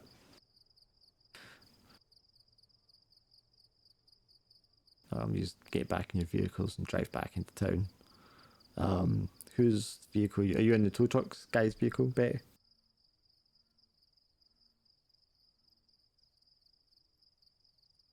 So when you're driving back, you're going to Jeff again.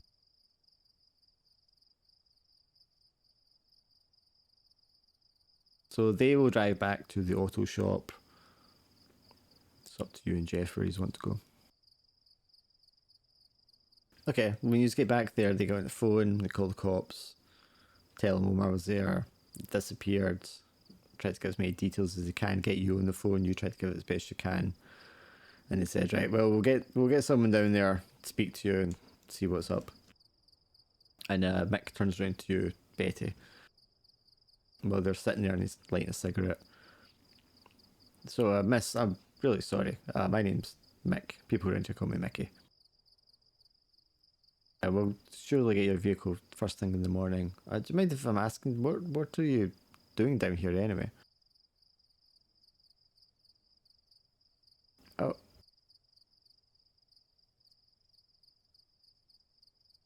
Oh, what's the assignment? He shakes his head. I don't really read papers. Can't read. What was the woman's name? Carol what? Yeah, I know Carol. Knew her husband too. They good people.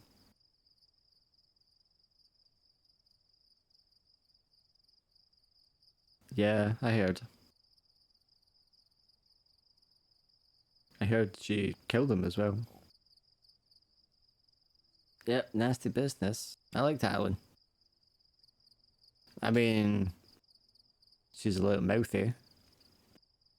Bit of a gossip. But, I mean, she's okay. She's a good person. She just likes to... They had one. He's grown up. Moved away a long time ago. I think he stays in Washington. I always... I always thought they were fine. I mean, they had their ups and downs like anyone does, but nothing that you would think was unusual. I heard she would saying all kinds of crazy shit, but I mean, isn't that what happens when someone goes crazy and kills her husband? Well, I mean, I don't know all about that. I'm not a doctor or a psychiatrist or whatever they call it. Yeah, she's normal. Let's say she didn't know when to shut up. But besides that, yeah, she was fine. She wasn't angry. She wasn't violent. Never struck me as being crazy. No. No, she's just kicked her house. Her husband, he was working evenings up at the mill.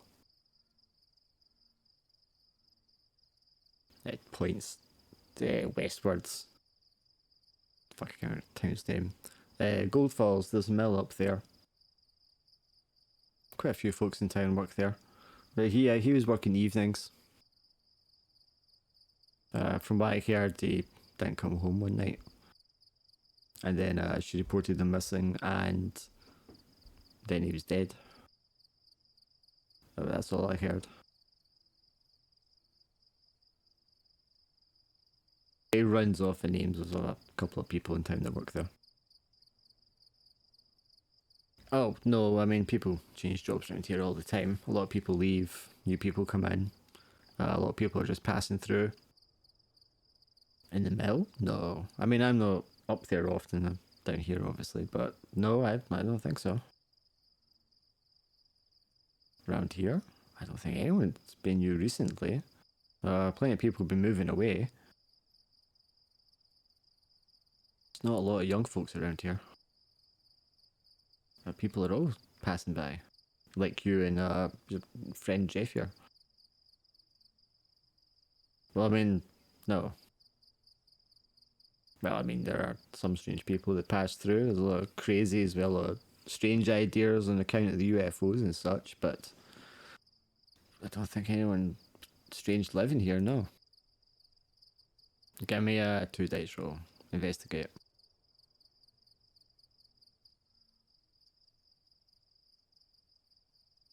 He goes, like, clams up. Like, your experience and intuition with people, you just know that's what's happening. He has more he could say. But he clams up and he's like, well, it's getting late. The sheriff will be getting here soon. I best start looking up. And he, like, gets up and just walks away. He's walking away, he's not going to answer you.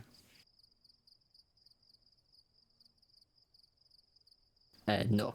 At a glance, just looking around, it just looks like a garage. Who are you talking to now? Yeah.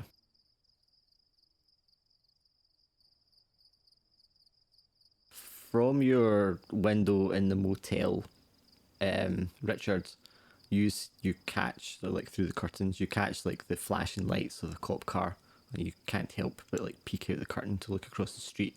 You see the cop car pull in, turn its lights off, and the auto shop. There's like a small crowd of people there. It looks like 3 guys and a woman. Cop pulls in for you guys and gets out of the car and starts asking you. Takes down all your details, Jeff. Yours as well, Betty. Asks you what happened, prior. What you've been doing all day with Omar, what happened when he disappeared, and what happened afterwards. And gets all the details down. And he's just like, well, I mean, chances are he'll show up in the next couple of days. I mean, missing people normally do. Maybe he had a friend, or maybe he saw a friend on the highway or something, and he just flagged him down, jumped in the car. I mean, we never know. But I'll put an APB out. See if he turns up anywhere. Does he have a family? So he gets the details off you of like her phone number and things like that, so you can call them and let them know. Yeah, I wouldn't. Folks, I mean, I know you'll be worried and everything, but night is not the time to be running around looking for people in the dark. I'd say get some rest, pick up in the morning. If you can think of anything, or if anyone gets in contact with you in the meantime, just give the sheriff's office a call. We'll get through to it as quickly as we can. Okay.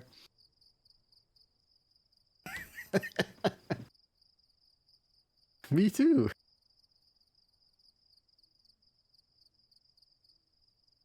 No, the one you were in originally was in Vegas. You're now a couple hours away down the highway, so you're in a different town. But I mean, it's a motel. I mean, it costs a couple of bucks or something to stay there. Sure. You just go across the street, and if you're still watching Richard, you'll see them come your way towards the motel. This attractive young woman and this guy kind of coming alongside her. They go into the reception area, and it's a middle-aged woman that's sat there, and she's got like glasses hanging from one of those little straps around her neck. She's got a newspaper out in front of her, and she's like, "Good evening. What's all the commotion across the street?" "Oh my lord, that sounds terrible. When did that happen?"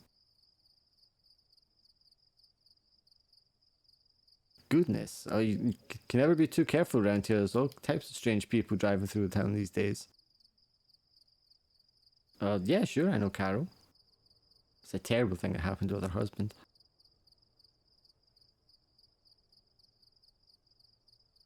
She tells you pretty much the same thing, except nothing negative about her being too chatty. She just said she was really lovely. A very caring person, caring mother. Of course she loved him. What kind of ridiculous question is that? They were married, weren't they? Well, he didn't die at night. Uh, from my understanding, Carol was beside herself upset because he'd been missing, and she went and got the cops and brought them back to the house to check on him. And when they did, they found him dead. Yeah, I heard that. I mean, I'm guessing she was just so beside herself because he went missing that she was a little bit out of her mind. Sure, roll investigation. Yeah. No. No. Yeah, she can't give you anything new or interesting about it. So, 2 rooms, yeah. Yeah, I can see, and he's a married man too. I wasn't assuming nothing. I was just asking. No, I can kind of tell.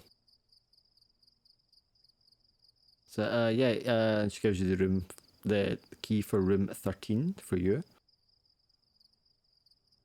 and she'll give the other key that she has to Jeff. There's a ice machine out back. If you need anything else, just give me a holler.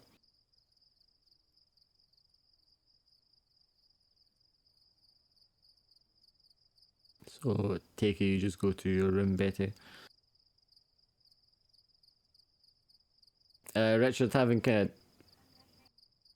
yeah, that's where you're standing just now. Or do you mean outside?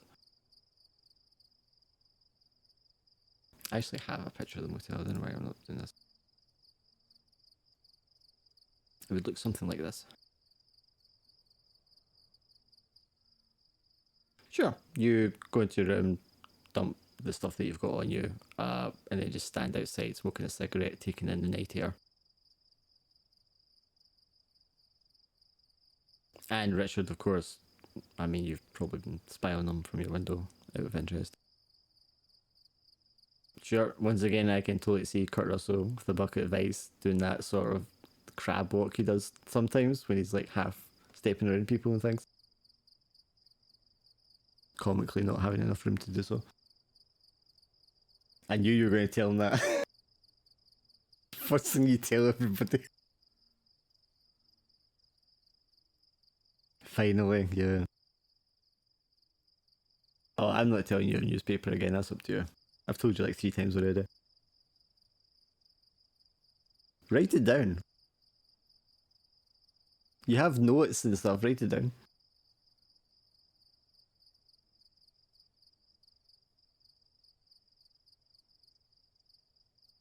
Richard, you can see on our press badge that she's wearing that it says Nevada State Journal. Jeffrey. The guy. Yeah. He's like, yeah, he's like, I'm right here. Jeffrey's not here. He's not in Discord, he left. He will have gone to his room. So he is there just now. this morning. Oh, okay. Did someone else mention the grants to you? He sort of like thinks for a moment, thinks to the motel, and people's like, "No, you're the first person that's ever said this to me." Oh. She connects the dots together and she's like, Well, I'm just gonna go and There's get dots to connect.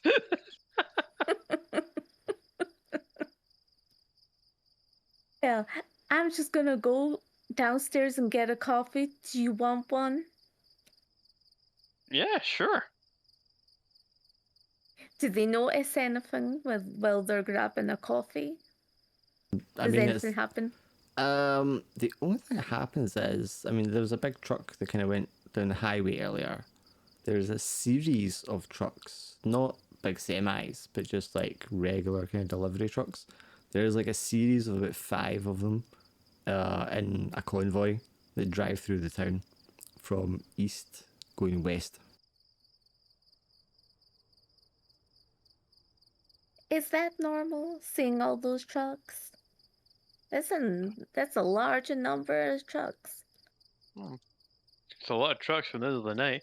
I can't tell. Maybe it's some military trucks. As there's he sort of tries to orient himself to point in roughly the direction that the barmaid, not the barmaid, the diner waitress pointed.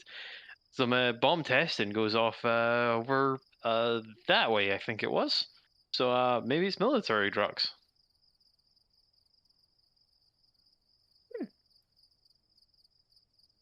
Do we notice anything like as well? Like, is there anything on the ground or is there anything that we notice that's, in, where we're getting coffee? Do we notice, is there any Is there like blood stain or anything like that? or is there a Anything? piece of paper that comes in and just sort of tells a clear description of who done it, where it was, how it happened? Well, I mean, if we're talking like later at night in town, I'm not sure where you're getting coffee from because the place wouldn't be I'm open. imagining some form of instant machine Yeah, or The but we're something that's just the in the, text-based. diner is still open because it'll be yeah, open later for people passing through on the highway. okay.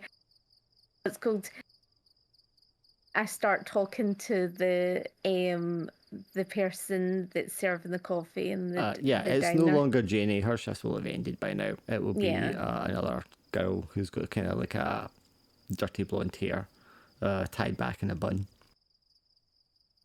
And she's still quite young, sort of early 20s, but she's more sort of thick set. She's not as skinny as Janie was.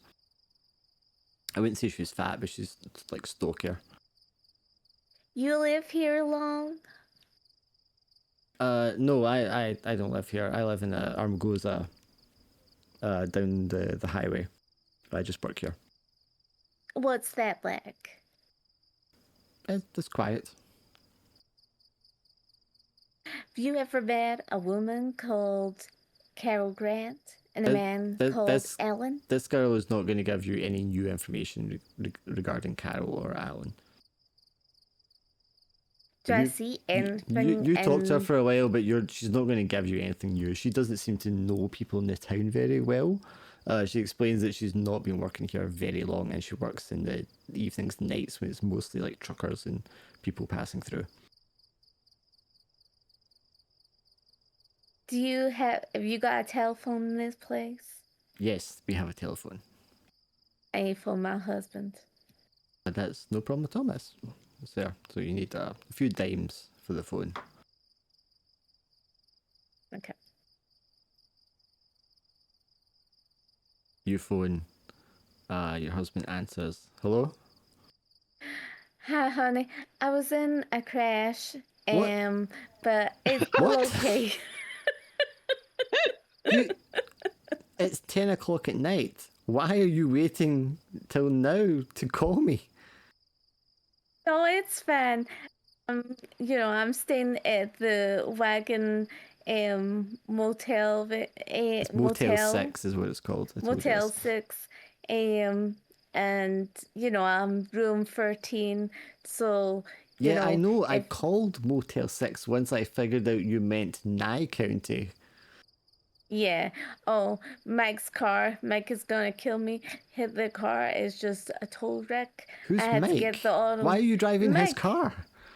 because did you not go? I told you to go and pick up the Corvette from the. You never told me you were driving another man's Yeah. car. Well, I had to. Gosh sake, That's what Betty. I mean, I just don't know what to think anymore. Howie told me. Go phone Howie. Phone Howie. He'll tell you. He'll tell you everything. Well, I can't call him now. It's 10 o'clock at night. Gaslighting her own husband.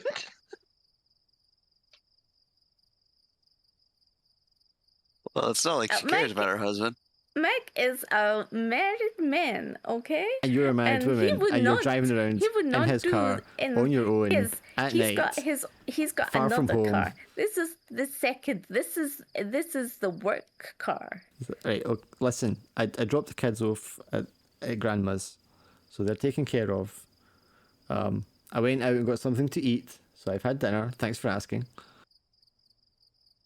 When are you coming back? Well, I'm glad. What time tomorrow are you coming back? Need to. It might not be tomorrow. It may be the next day because I have to go and do the story.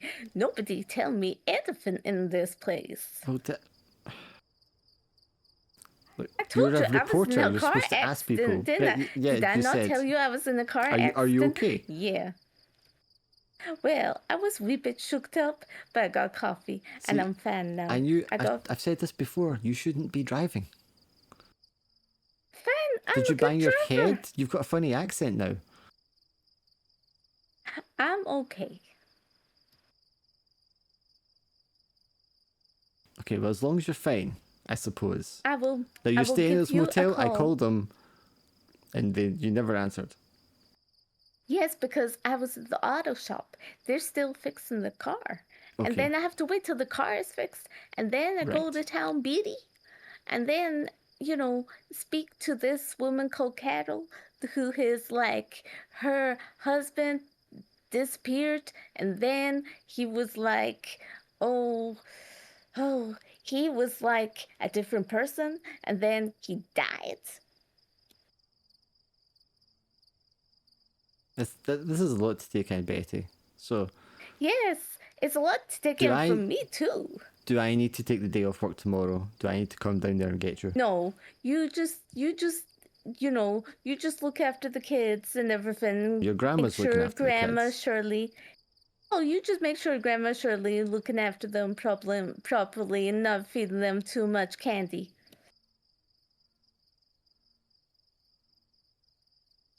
Right, okay, but you are coming home tomorrow, yes? Well, probably tomorrow, maybe the day after tomorrow. Probably. I'll phone you tomorrow, okay? Like, don't worry about it, okay? I'm okay. I'm gonna get some sleep and I'll be fine. Okay? I love you. Hangs up the phone. Marriage is on the rocks. It's like every single one of her characters. She always has a husband. And Yes. it's like, What do you Where think? does this thing Just come as like out of conversation, what do you think of the accent? It's progressively getting more southern. Very southern drawl. yeah, very, The- very southern. I don't mean it to It didn't be, start but it out just southern, but it's getting more so. It just keeps. Yeah, I think it's just you're just slipping that direction. I think I just love the southern accent, and John will tell you that because I've always loved the southern accent. So yeah, So- that's fair. I may ask then, are you going to actually speak to the person you're supposed to go and interview tonight, or are you going to wait until the next day? well, I'm thinking wait until the next day because it's 10 o'clock at night. Landing on their door at 10 o'clock at night doesn't seem to be a good thing to do. I was thinking about like scoping out the neighborhood and seeing what's. Well, I mean, it would be unusual to be walking around a town Yeah, like I this was in going to say America, so. especially Maybe at night. first thing. Yeah, I 'Cause was people thinking don't walk first around. thing. Yeah. Okay, so is the plan for you guys to finish up having a coffee and a chat, and then you are going to your rooms to go to sleep? Yes. Jeff, I'm Yeah. assuming you got your room key. You're at room number 9, by the way, and you just went to bed. Guys can hear me? I love Yes. how I'm in room number 13. That's actually really quite scary. Like, I can't believe you put me on room number 13. What makes you think 13 is Oh. any worse than number 9? Because it's a scary number. It's a bad luck number. Anyway, yeah, I got my key. What happened? Sorry about that. They just went for a coffee. She bumped into Richard there at the motel, and they went for a coffee. And then her phoned poor my husband got a phone call, and she basically put him on suicide watch.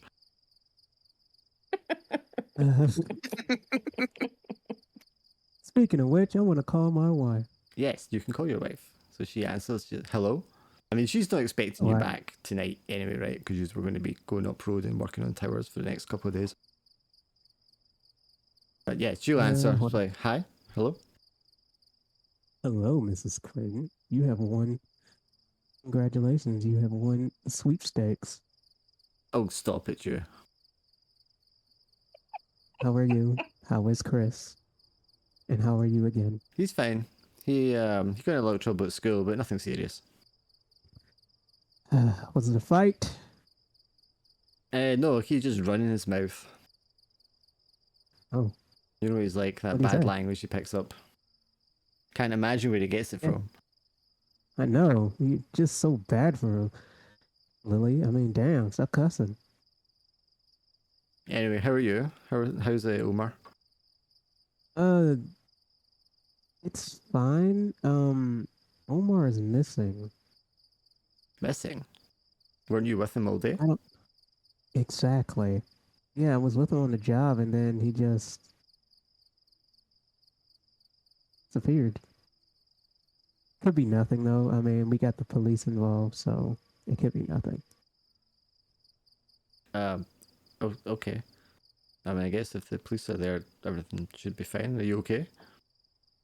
Oh, I'm fine. I'm just dead. So, where are you now?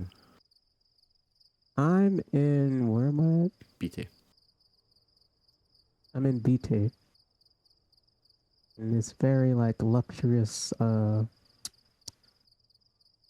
hotel. Has roaches. And rats. Yeah, figures. I think everywhere Nevada has roaches. Yeah. Oh, yeah. I'll talk to you soon. I'm really exhausted. Just wanted to say hello to, Jeffrey's wife. I mean, it's nothing.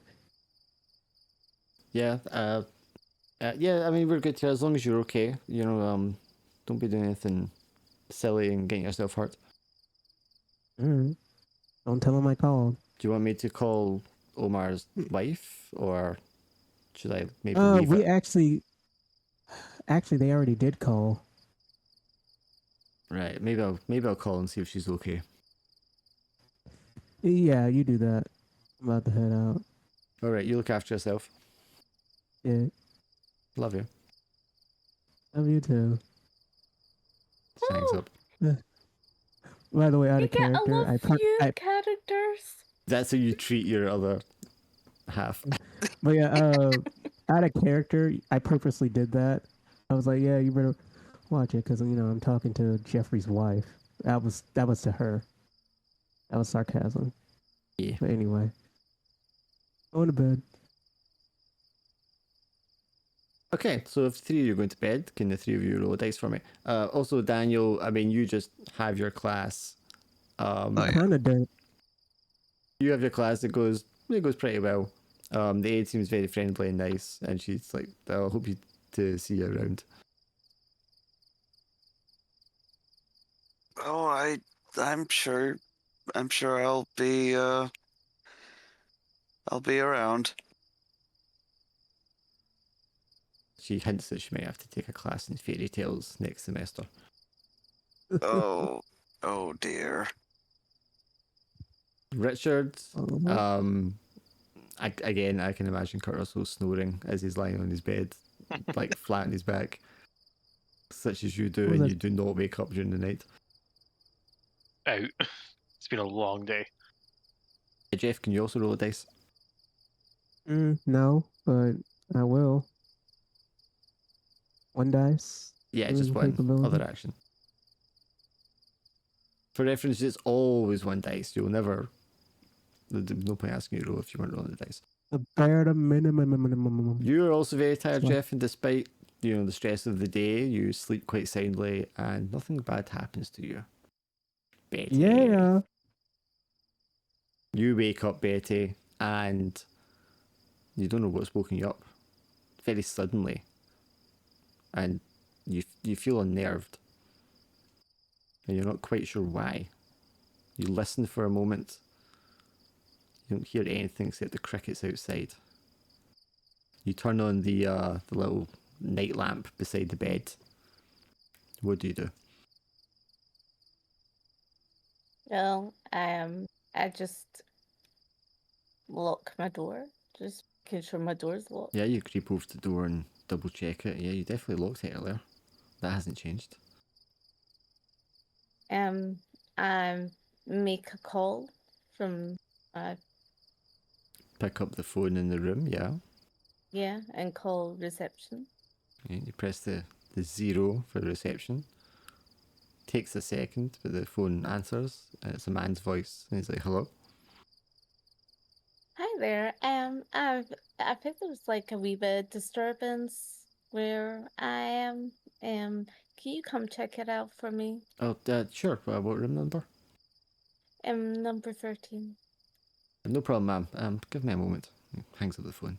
Second later, you see this wiry, middle-aged man walking down with a white shirt, and he's just kind of strolling down, looking left, looking right. He's got a flashlight, just running over the cars as he approaches your door, checks your door, walks past, down past the other rooms, circles around, and then comes back around again. And he walks up to your window and just chaps it very, very gently. Ma'am, Hi. Yeah. I've had a look around. I don't see anything. It's Okay. maybe just a coyote or something. Okay.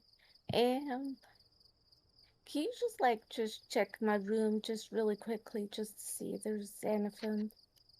Yeah, sure, if you want me to. Yeah.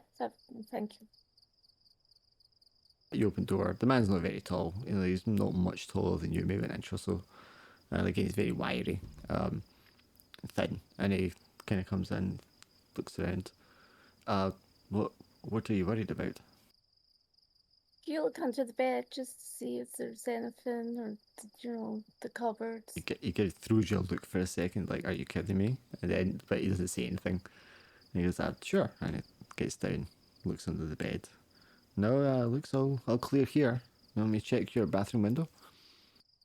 Yes, please. Goes into the bathroom. You can hear him tugging at the window. It's been nailed in place. He comes back in. No, everything seems sure here. What was it that you heard? No, I just thought I heard a noise. That's fine. Thank you. No problem, ma'am. Anything else, you just give me a holler. Okay. He goes, and then he hears you lock the door behind him as he leaves. Do you want to turn your light off? Probably thinks it was a prank call. Well, I mean, he probably just thinks it's a dog or something. Do you want to turn your light off and go back to sleep? Yeah. You turn the light off, get back under the covers, and you lie there for an amount of time that you're not quite sure, and you're just sort of dozing off. And then you hear the sound of footsteps on gravel. Just softly, one, and then it's another. And you just see the shadow of a figure. Could be a man, could be a woman, cast against the curtains. What do you do? Well, I grabbed the light, the lamp. because Mm-hmm. obviously You good grab the lamp. Yeah, Uh-huh. and just kind of like wait. 'Cause I So you wanna, grab it like you're going to use it as a weapon of some sort. yeah, And just wait there for a second. You don't turn it on. yeah. No, I don't turn it on. Okay. The silhouette against the curtain remains stationary. And then you hear another couple of soft footsteps on gravel, and the silhouette gets smaller. And the sounds as if the footsteps are moving away. You want to do anything else? No. No. I think With all your- someone's maybe a bit scared. So this strong independent reporter With all is your... scared of Yeah, a do you little know what? Get shadow. up and tell him your investigative report. Ask him about Caroline Grant. No, I think she's There's a gonna prime just opportunity. like It's someone no. that's came in to you. No, I think she's gonna be like no. The night will pass, morning will come, the sun will rise, it will be cold and sunny when you awaken. Do you want to keep going just now until we get a point that we can actually call Swindle, or do you want to leave that until next week? No, I think it's good to call Swindle in unless I it's going think to be it's like the very first thing. yeah. I feel like it's such a shame because we've all done our piece, Right. and No, this is I'm not good. like No, like no, you. no, This no. is always Yeah, you always need to you come in. chatting. So, I mean, morning will come. I know that Betty is going to eventually make her way to go and interview this person, but how does this incorporate, or if it doesn't at all, Jeff and Richard? Oh wait, does she tell us? Well, I do ask them because my car isn't ready yet, so I ask them for like if they want to come with me. I think if one of them give you a okay. lift. Yeah, lift okay. there and back. Yeah, that seems sensible. All right, get all my super tools and let's go. And Richard might come as well for the fact that he might like sell one of his Sell a like, car? not sell a car, sell a product, you know. So In the desert? sell the Hoover or whatever it is that he's selling.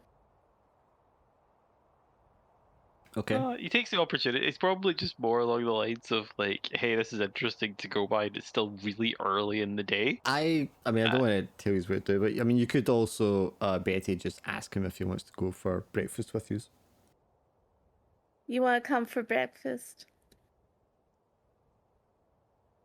To Richard, or No, I'm asking you. yeah, I was asking if it was towards Richard or is it to someone Yeah, else? it was towards Richard because I was gonna ask Jeffrey for like the you know to go for driver. breakfast and drive. Yeah. He's gonna pause and think like, she asked me out for coffee and then she abandoned me to go call her husband. Okay, are you gonna spend time talking to me over breakfast this time? Well, yeah. Well, you might have information, or you might talk to someone that might have information. You know, Only if you're always paying. good to me, a new friend. Oh, I didn't say I was paying. Well, I paid for the coffee last night. Okay, I'll pay for breakfast. Then I knock on what's called Jeffrey's door. You say you'll pay for breakfast in the full knowledge that you can claim all of this back as expenses. Yes. So I mean, we can just say the three of you make your way over to the diner again for Mhm. coffee and pancakes. This diner must be top notch. Well, did you hear the noises last night? What noises? There was someone standing outside my window. I had to call Oh. the reception. Wait, why didn't you say that sooner? Well, I was too scared, so I was inside. It could have been anyone.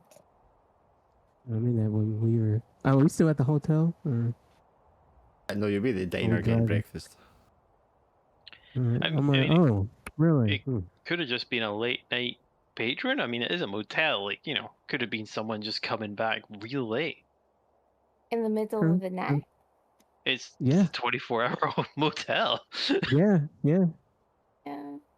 But why would they stand at my window? Okay, see, that's uncomfortable. So why They are Yeah. they hovered there. Richard shrugs. Could have had a smoke. how was it facing? Unless you didn't see that. It was a silhouette, and it was, medium built person. Richard is unamused by this. He's just laughing it off, just going, stranger smoking in the night scares the super strong investigative journalist. Well, He's just a little bit bitter about being stood up for his coffee last night. well, Jeffrey, you got a Yeah. car? Yes, I got car. You got the money? You I'm mind kidding. giving me a lift? Hold on a minute. Let me go check where you. Show me where you see. Well, where's your room? Yeah, let's go to your. Well, not go into your room. Outside of your room. See, and the outside of the room, is there anything that's looks weird? Okay, so I As in imagine this conversation and untoward? this bit would happen before you go to the diner because that would make more sense, Yeah. right? So before you just go there, you go to approach her room at room 13. You can all Okay. give me an investigation roll if you want to look around to see if you see anything. Yeah, sure. Oh, Richard nailed it, perhaps a little too well. Number 2 rare. It's whatever. Yeah, I mean, Jeff, Just add- Betty, you quickly find footprints in the gravel. They are quite large footprints. Larger than life. Someone who was wearing boots and must be quite heavy set, given the depth in the gravel. Richard, can you give me a stress roll? Yep. Yeah, I mean, you can roleplay this however you make it, how it makes you feel, but there's like a fleshy, bloody thing in the gravel you find off kind of to the side. It looks like someone's eyelid. It's got like eyelashes on one side of it. I imagine just sort of as he's just sort of looking at it, and he thinks it blinks, and he kind of sort of shakes his head, rubs his eyes, looks again, and there's nothing there. Or is it still there? Except it's still there. But He hopes hear it's still that? there. Yeah, did we hear that? Or... What is it? Do you see? Richard is uncharacteristically quiet. Like he's been chatting off like he has a constant chatter, but he's just staring and he's quiet, which is probably enough to make you both like, why is he quiet? He's never quiet. What Hey, is you it? find anything, Richard? It snaps him out of it. Goes, yeah, something, and he sort of like points at the fleshy lump. Okay. Oh my god. Did you hear a fight or some animals fighting outside? Like, or was it just this guy standing there? It was just this guy standing there. The first thought to your mind, Jeff, because this is the eyelid from somebody who is clearly like African American. Oh no. Do not tell me. This is in character. Oh, this can't be real. Richard's gonna make an inappropriate comment. It's like, oh, do you know him? Well, it could be a hunch, but I hope it's not real. Is there like footsteps walking away? Or just... Yeah, I mean, you can look at the footsteps you have seen and compare it to where this eyelid is lying on the ground, and it definitely could have been from the person making the footsteps. I'm going to follow him. Yeah, I mean, you can follow them on the gravel as far as the gravel goes, but once it gets to like the road, there's no more gravel and there's no more footprints. Gravel. Let's speak to the receptionist guy. Maybe he saw something. Well, he said he didn't. Well, I don't know that. I'm sorry. Okay. I mean, the same old man, he's kind of leaned back in his chair behind the counter, just kind of snoozing softly. Is he like leaning back in his chair or? Yeah, leaned back in his chair, just with his eyes closed, just sleeping, just like, Is there a bell? yes. Ding. He like gets up like, huh! Oh, I'm sorry, I must have nodded off. It's all right. Hi folks, how can I help you? He's like wiping his eyes and sitting up straight. I let Betty take over. So when you left last night, my room, when you were searching, did you see anybody? Did you see a car, a vehicle? No, ma'am, no, there hasn't been anyone since you called me last night. No vehicles, no customers. I haven't seen anyone. Did you not hear anyone? No. I saw a shadowy figure. You know, I was in my room last you night. should have called me. I know, but I was too scared. But it left. The person left. Is everyone okay? Was anything stolen?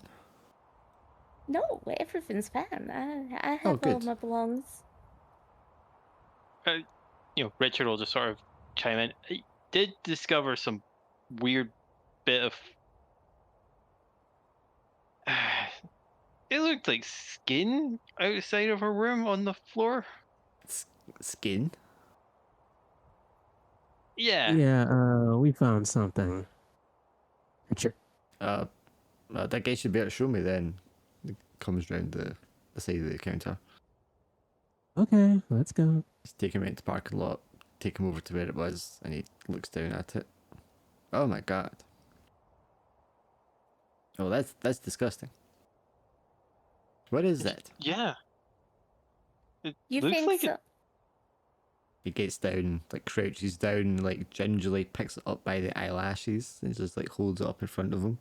And it very much just looks like a bloody eyelid.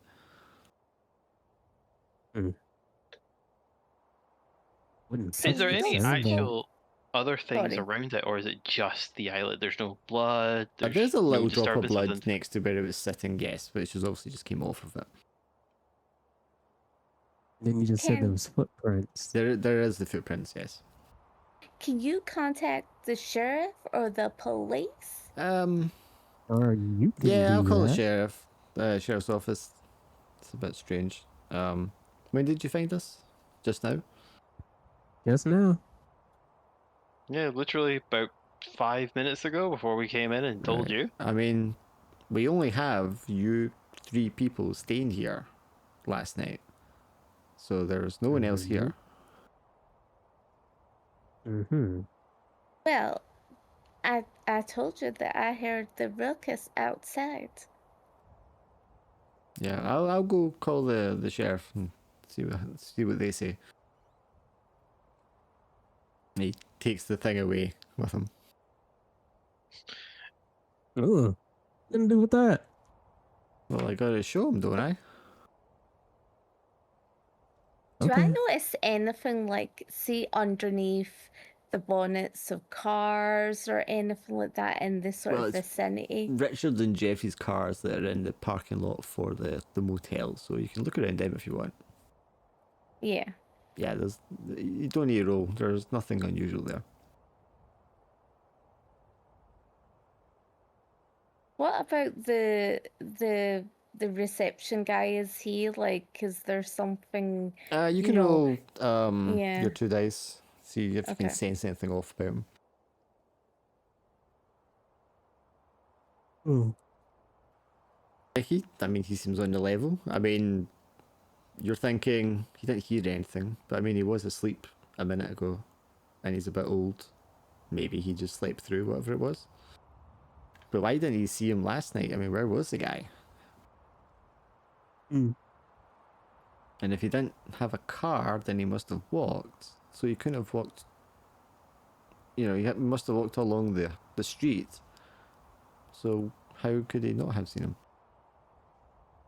him? Can we check like if there's any other motel rooms open? Just like do a quick search. Check the doors, you mean? Well, the guy's away calling the Yeah. cop. Yeah, you Yeah. could do that. All the other doors are locked. Okay. Some of the most of the curtains are drawn. Some of the curtains aren't fully drawn, or they're not drawn at all, and you can see into the rooms. But I mean, the rooms all just look like your rooms did before you went in. What about the back of the motel? I mean, there'll be like air vents, trash cans. Do we see anything in the trash? Give me dice if you want to rummage through the trash, sure. You only get one dice for rummaging through the trash. You don't have like a skill for rummaging. I suppose investigation would kind of work. Well, it was 2 4s. Trash skill. It was 2 4s, so it's 1 4. Sure, okay. Yeah, and there's wrappers for Twinkies and foodstuffs, like used coffee filters, things like that. Just ordinary household items. There's nothing unusual there. Okay. And what about like the sides and everything? Is there anything there? No, I that's mean, overall, unusual? nothing really looks out of place. If you hadn't found that on the ground, I mean, you wouldn't think anything was unusual. I go back into my room just to check like clothes and stuff and things. Is everything there just to make Yeah, sure? all your stuff's exactly where it should be.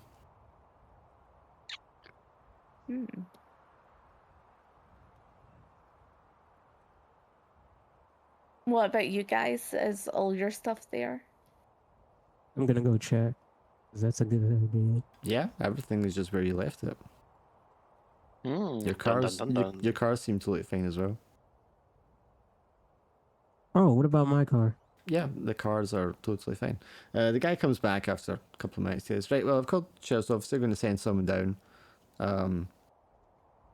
He said maybe it had something to do with this guy that went missing yesterday. He's going to want you guys to hang around for a bit longer. You tell him that you're just going across the diner for breakfast, and he says that's fine.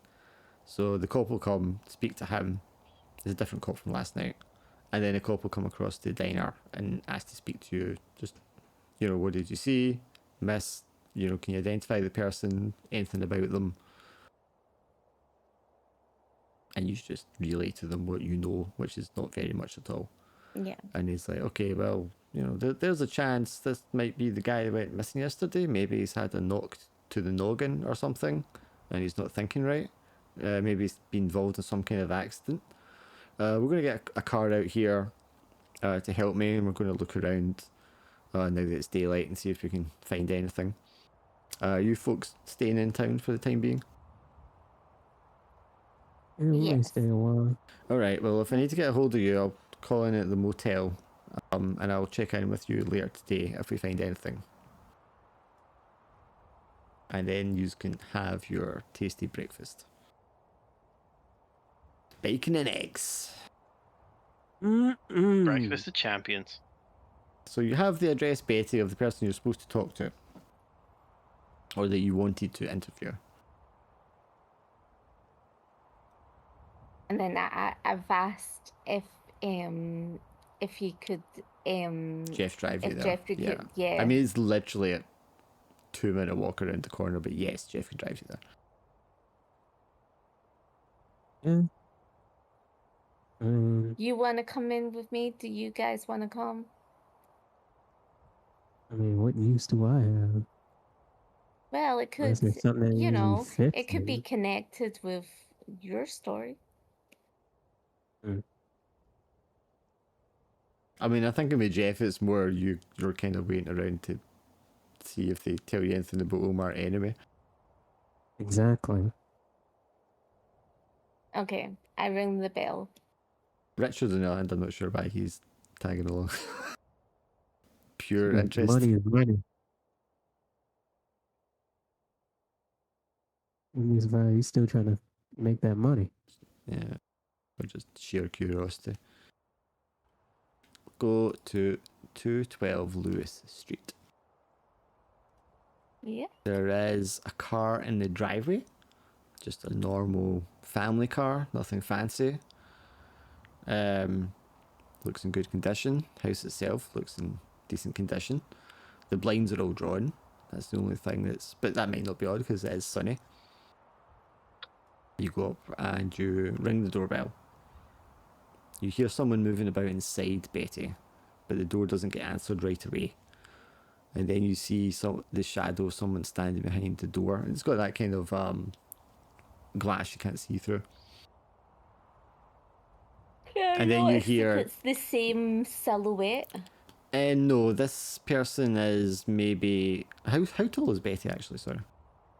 That works. Well, let's find out. I want it to take place Betty's like 5'2". Okay, so a little taller than you, but not as tall as the silhouette you saw. You're guessing. I mean, you're at a different perspective, so maybe a little more difficult to tell, but it doesn't look like a big person. Okay. The door... You hear the chain on the door, and the door opens just a bit, and this raspy woman's voice sounds out. And it's this wrinkly, older-looking woman with, like, pale skin and greying hair. And she looks like she's wearing something with, like, red sleeves. Yeah. Are you Carol Grant? I am. Hi there. I'm a reporter for the Nevada newspaper. You find my husband? Well, this is what I was going to talk to you about. I guess you better come in then. She opens the door, and when she opens the door, then she realises there's two men with you. Oh, these are my assistant reporters. Sorry, the place is a mess, gentlemen, but come in. It's fine. Okay. First question, how are you? You know, How are you doing? you look around the room, you can see there's like an empty bottle of spirits.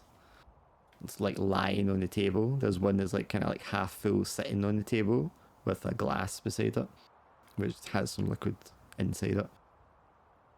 The whole house smells like burnt food. And there's like clothing like thrown over the back of the seats and stuff like that. It's not like super messy, but it's not as neat kept as you'd expect a house kept by a housewife in this time period. And when she closes the door, it's quite dark in here with the shutters drawn. I'm just missing my husband is all. So you don't have information about him. We're still making inquiries. Oh, those fucking cops. If you can, They're absolutely useless, pardon my French.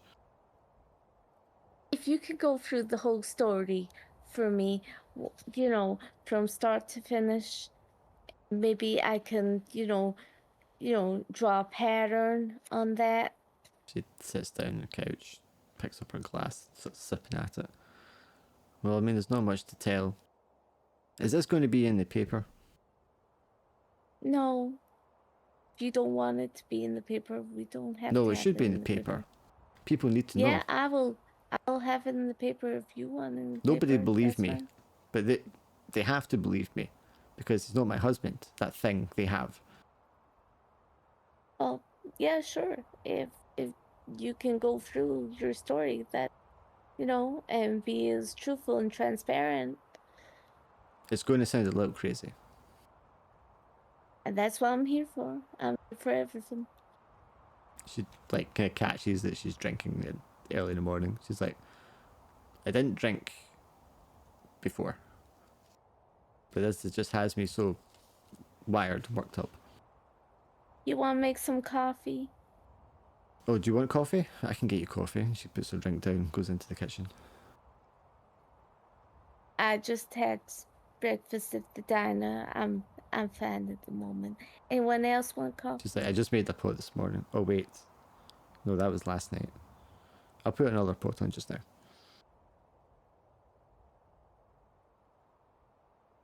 She kind of You guys want awkwardly coffee? stands there in the kitchen, just looking at the blind drawn on the window as she's like waiting for the coffee. Sort of tapping one foot as she does so. After a while, she comes in, mugs, coffee. If any of you drink it, it's like disgusting. But I don't drink it. I just If you I just just like taste take it, you're it like, oh, that's not good coffee. yeah. Well, I wasn't gonna She drink like it. sits 'cause, down and like yeah. fills up her glass and starts like sipping at it again. She's like, it was 23rd, not that long ago. He was supposed to come home from work. He was working his shift up in the mill. Now he's been good up there, and you know he's always home in time. Alan's very good with his routine. He never goes anywhere without telling me, and if he does, he calls me right away. If he's going to be late, he'll call me before he leaves. But I mean that's never happened. But anyway, his shift finished, 6 p.m. Takes him 30 odd minutes to drive down to the diner, and he always stops in the diner and picks up some donuts and a coffee, and then he brings it home. And he's always home around the same time, about 7:30. So when he didn't show up 7:30, I was worried, and I called the mill, and they said he'd left at time, on time, just as he always does. I called Vern's, the diner, and there was no answer. And then I got worried. I called them again. And no answer. Well, now I'm in panic. I don't have a vehicle. I don't know where he is. I don't know what to do. So I go to my neighbour and I say, Alan's not came home. I'm kind of worried. Maybe he's had an accident on the highway. And they said, well, let's drive out there and see. So we get in the car and we drive out. We drive up and down the highway. We go to stop at Vern's, but Vern's is closed. It's all shuttered, the fences, and the windows are blocked up. And that's never happened, so we can't stop there. So Alan couldn't have stopped there, so we keep looking. We were there all night, and we can't find him. Come back home.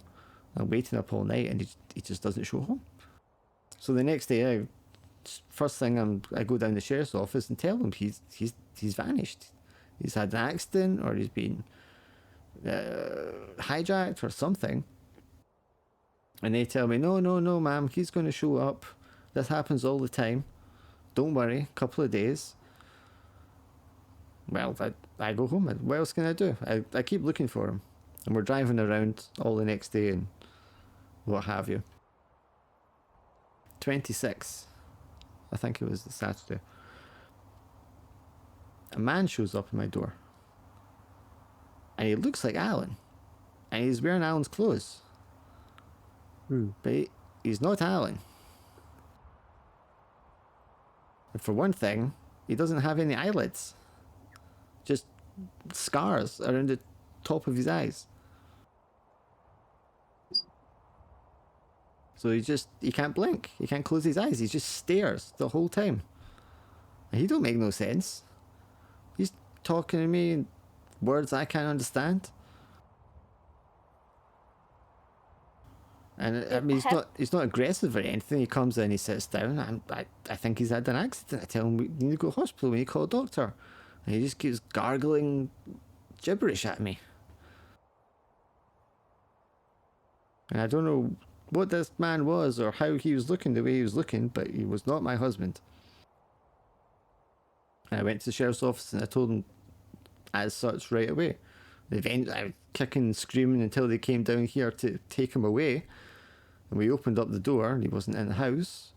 So the car was still here, so we went to the garage. And he's lying there on the floor. Dead.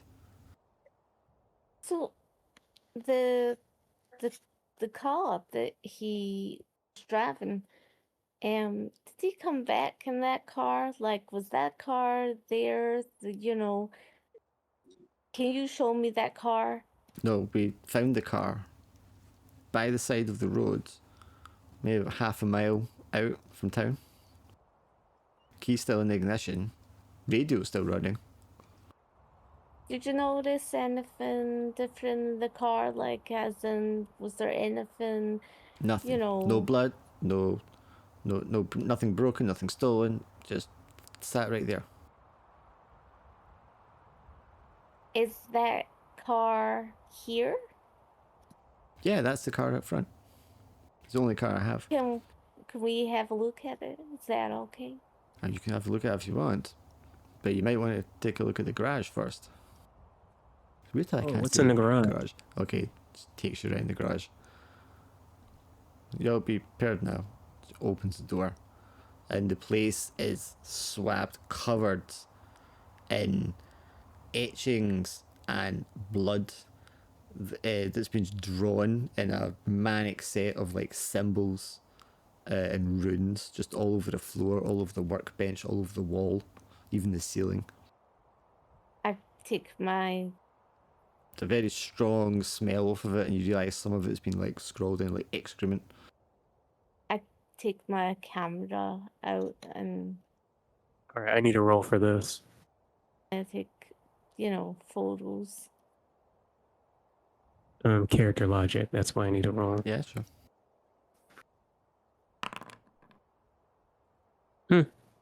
I'll do it later. Do I Once see you're all done. anything? You see everything described in front of you. There's things that look kind of like pentagrams. There's like circles with triangles through them. There's all these weird squiggly symbols. Like I said, some of it's in blood, some of it's in excrement, some of it's been drawn with pen, some of it's been like carved with the edge of a screwdriver or something like that, very crudely. But it's just like the whole place is just covered in it. Do I notice anything? Because I rolled. I just told you what you saw. Okay. I asked What Betty. more I'm about like, that scene Betty, did you think you would find? yeah, how's your drawing skills?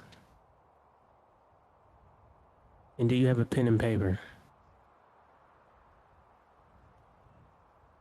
My drawing skills? It's on your long list of Yes. everything you're excellent at. Okay. Yeah. I can. I think you better. I can draw. I think you better take all these down. I have to make a phone call. Ma'am, can I use your phone? Yeah, knock yourself out. All right, and I call my wife. Yeah, she What? answers. Hello. Hey, honey, it's me. Did you ever call Omar's wife? I was going to this morning. I thought I'd better not disturb her last night because it was late. All right then. Why? Something happened? I hope not. That's all I'm gonna say. I'm gonna keep you posted. I'll call you back if anything else happens. Okay then. Don't worry. I'm sorry. I made you worry. I'm sorry. Don't worry. Yeah, I know you'll be safe. It's just, In fact, I'm gonna call her actually. So Omar's wife. yeah. Yes. Yeah, I'll keep you you posted. call her and she answers, and clearly she's distressed. She's like, "Hello." Yeah, it's me, Jeff. Has Omar came in? Oh, Jeff.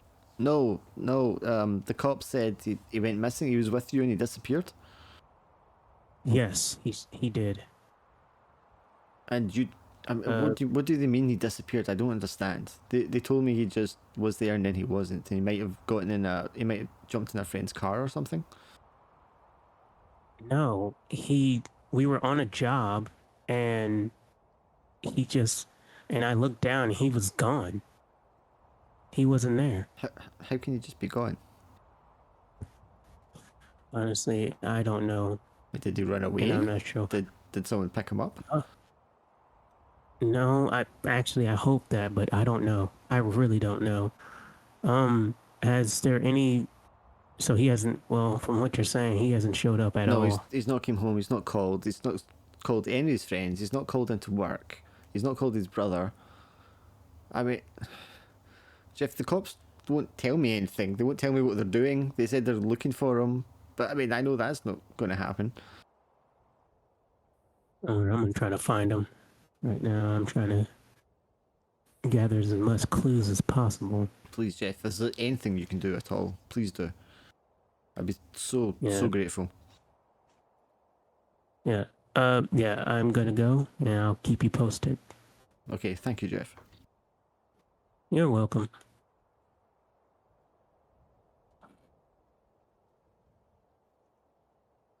Okay, I'm back. How does Richard feel about the garage full of weird symbols? Good ass question. How does he feel with that? Yeah, Kurt Russell. And Is he there? Is he mute again? yeah, I mean, yeah, the silence is deafening. Richard? Richard. I guess You done drawing? He must have BRB'd or something. You done drawing? Betty. Yeah, I'm done drawing. I've taken photos as well. Every single symbol looks different. Some of them are similar, but they're all definitely unique. So sketching as much as... I mean, you can take as long as you want to sketch it. She's going to let you. But to sketch all of them would be a very long task. I phoned my husband as well. I asked her if I can phone my husband as well. So. Yeah, she's just sitting there like drinking, just spaced out. So you can just call. You ring home, but there's no answer. Wait, did you take pictures of everything? I ring Grandma Shirley. Okay, she answers. Hello. Hi. Who's this? Hi, Grandma. Betty, It's me. darling. Why aren't you home? Why are your kids with me? I'm still investigating. I'm an investigative journalist. I told you. Gosh darn, child, I told you before, this ain't no job for a lady. You got kids to look after. You can't be running around on your own all night. I heard you were in a car crash. Grandma, can I have cookies? No, you can't. Grandma! I told you before you already had some. Bitch, sorry. Actually, the kids will be at school now, so it doesn't matter anyway. Well, Granny, I'm trying to get this story, and it's getting interesting. I need you to tell George that I'm gonna be here for the next few days. That I tried calling. Was his name George before? Yeah, George Booth. Oh yeah, sorry. Yeah, it was. I mean, I'll tell him, but you need to speak to him. You're his wife. I know. You need to start acting like it. I have Granny.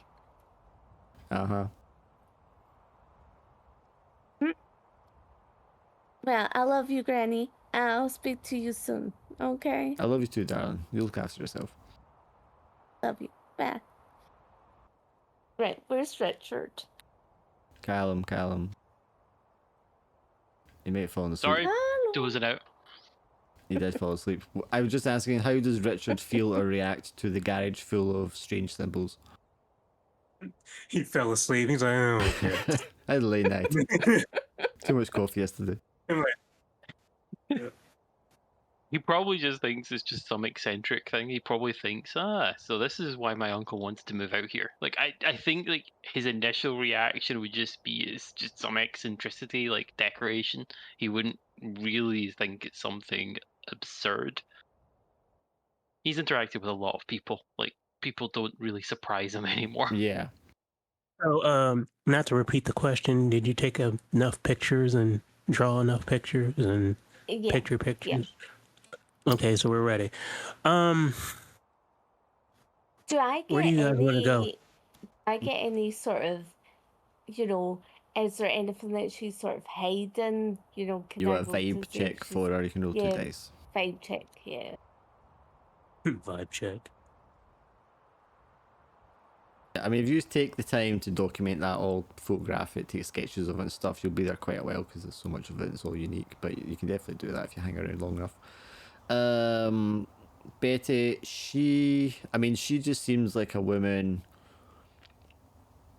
frustrated, and you know when you're overcome with just like stress, anxiety, and you're just like staring into space, numb. You know what I mean? Like it's happening. She acknowledges it's happening, but she's kind of in this helpless position. She just doesn't know what to do next. I mean, she's just kind of like that. You know, she's waiting for something to happen for this to resolve itself, but obviously she just doesn't know what to do. But she's angry and frustrated at the same time, which she'll make clear through when she says stuff and how she says it. But she doesn't seem to be lying. She doesn't seem to be covering anything up. She doesn't seem to be confused, really. She knows her husband's missing. She doesn't know why. She knows that thing wasn't her husband. She doesn't know what or why it was, but that's not her like concern. She's just locked into that deal with the thing she knows, which is her husband is still out there and she needs to find him. But she just doesn't know how. Okay. Well, I'm gonna get justice for you. Make sure you lock your doors and everything. Keep your, you know, if there's something crazy out there, you know, we don't want you to, anything to happen to you. I'm staying, and then I tell her about the Motel 6 and, the Yeah, address she for nods, that. acknowledges. I mean, she's listing how much of it she's actually taken in, you're not sure. Yeah, I write it down as well. I just kind of write it down like Motel 6 and room number. So Yeah. just ask at the reception She desk kinda for me. weakly adds on at the end of it. Let's look up to you. When you print this in the newspaper, do you think it'll help someone find him? Well, I hope so. I do. I really hope so. And I'm here for you. So, if you need anyone, if you need to talk again, I'll be in Motel 6. So, and I've given you like the address and everything, my room number, and you just, you contact me if you need any help. She tears up a little bit and gives you a big hug. And just like whispers in your ear, "Thank you." I'm here. You take care, and I'll speak to you soon. Do we notice anything when we're outside, like in the garden? I mean, this is the thing. or From anything? outside, it just looks like a normal house, like everyone else's. Yeah. Yeah, We I notice thought so. anything when we were in the house? Yeah, the No. crazy symbols all over the garage. Yeah, in the garage. I know that, but like I'm talking about in the house No. where she was sitting. Just Was the there mess anything? No. and all the drink and all the rest of it. Yeah. There's Okay. no other sign of like anything having happened there. What about the car? Do we? Yeah, I mean, you can go we're look at the examining- car, but just Yeah. as she said, it doesn't look like there's anything wrong with it either. It's sitting there, it's unlocked. You can even like click open the door and look inside and rummage around. Yeah. There's like cigarette papers, bits of tobacco on the floor. The glove box has got like the insurance papers and stuff like that. But I mean, there's nothing in there that seems out of place. I'm still driving Omar's truck, ain't I? Yes, you will be. All right. Since I saw that, I'm gonna check the truck. Sorry. Or found anything. Yeah, I mean, you've got his tools in his bag in the back. He's gonna have his papers. He's got his work permit and all that kind of stuff. In the glove compartment. All right. Work payment. Nothing. Apart from maybe like a half cigarette and some spare change, there's not gonna be anything else there. Put his Okay. 85 cents back. does anybody wanna, you know, can we drive up to the mill? Mill. Yeah, the mill where he works. You know what? Yeah, let's do that. Well, we did extra time to see if we get to a point where you're going to call Swindle. You've not called Swindle, so we call it there, and then we can pick it up next time. Wait. Do I know Swindle? I don't know Swindle's character. No, but having seen the symbols, you're going to call him eventually to inquire about the symbols because he's an expert in those things. Oh, symbol expert. Got it. But I mean, if Do you're we going to go to notice mail and anything? And do we notice anything in like a newspaper about the occult No. or something? Just no, like no anything like that there. okay. And I'm saying if you're going to go do more investigating, ask more questions, more places before you speak to the person I'm kind of waiting you to do so they can link you to Swindle's character, then I guess that's going to be next session, so there's no point doing it longer tonight. Mm-hmm. Okay. And I have to go out and do That stuff. was a good session. Sorry, Swindle, that you didn't get to That's fine. chat in this one. Yeah, you didn't die, Swindle. Haha, joke's on Yeah. you. Nobody Dark. died in this one. I said No, someone I was just going have to to die. deal with math. I didn't say who. Are Mm. you saying? I said someone was going to die. I didn't say who.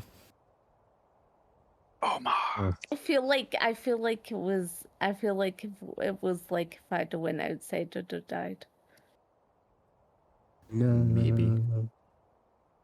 Yeah. Right. Oh, that was okay, guys. I just wanted to get elements introduced today. Yeah. I wasn't really. That was quite good. Yeah, you made my Wasn't it? partner vanish. My screen. I didn't make him vanish. He just vanished. No, Yeah. no. He got dark. Okay. Dark. He got dark malice, man.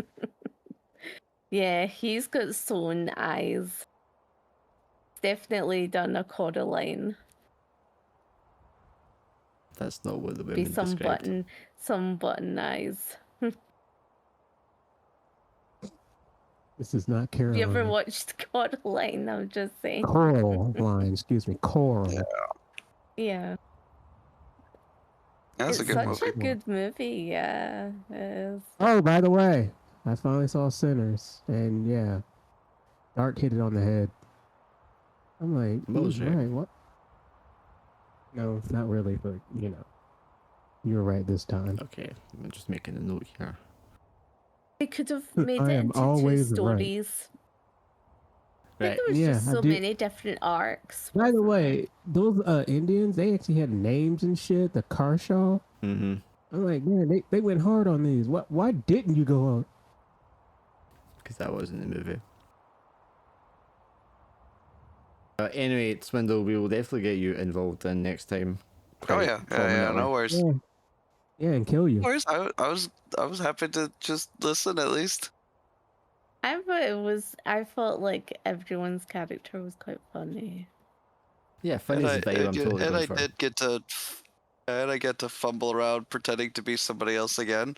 Well, I like giving you Or young, filling it. attractive females to make you feel nervous. Oh yeah, no, I I see the red flags you planted. I'm like, nope.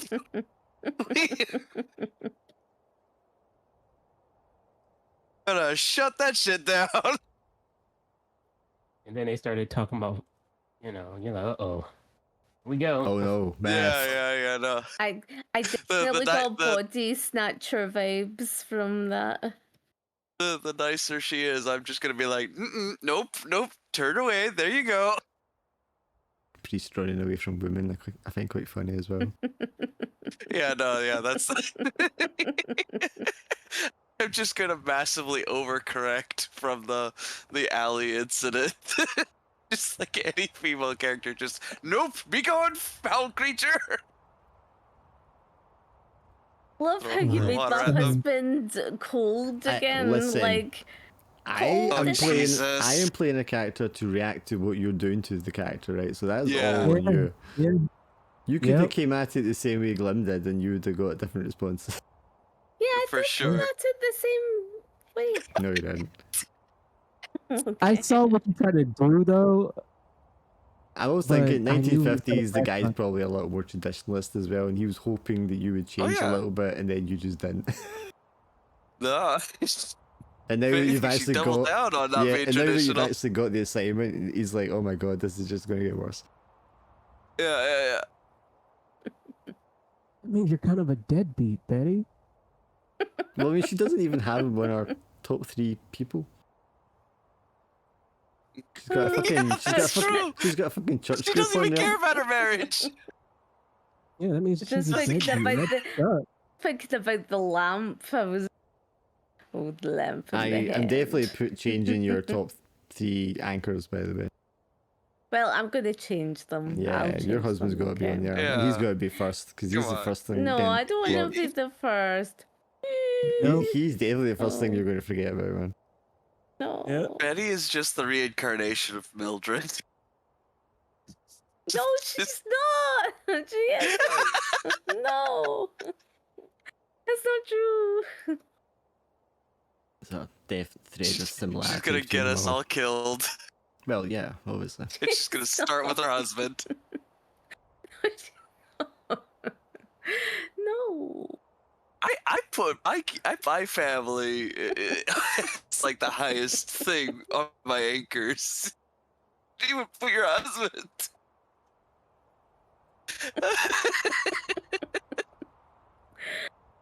Oh, it's too much. You got your boss there It's- before any like In close her family. church group. Your boss. I mean, you having an affair with your boss or what? You haven't even called your boss. You didn't even speak to your boss before you left on your assignment or anything, man. Like, yeah, whatever. I'm gonna go collapse, guys. Yeah, night, man. Yeah. Me too. You guys have a good one. Night. Go. Good game. Night.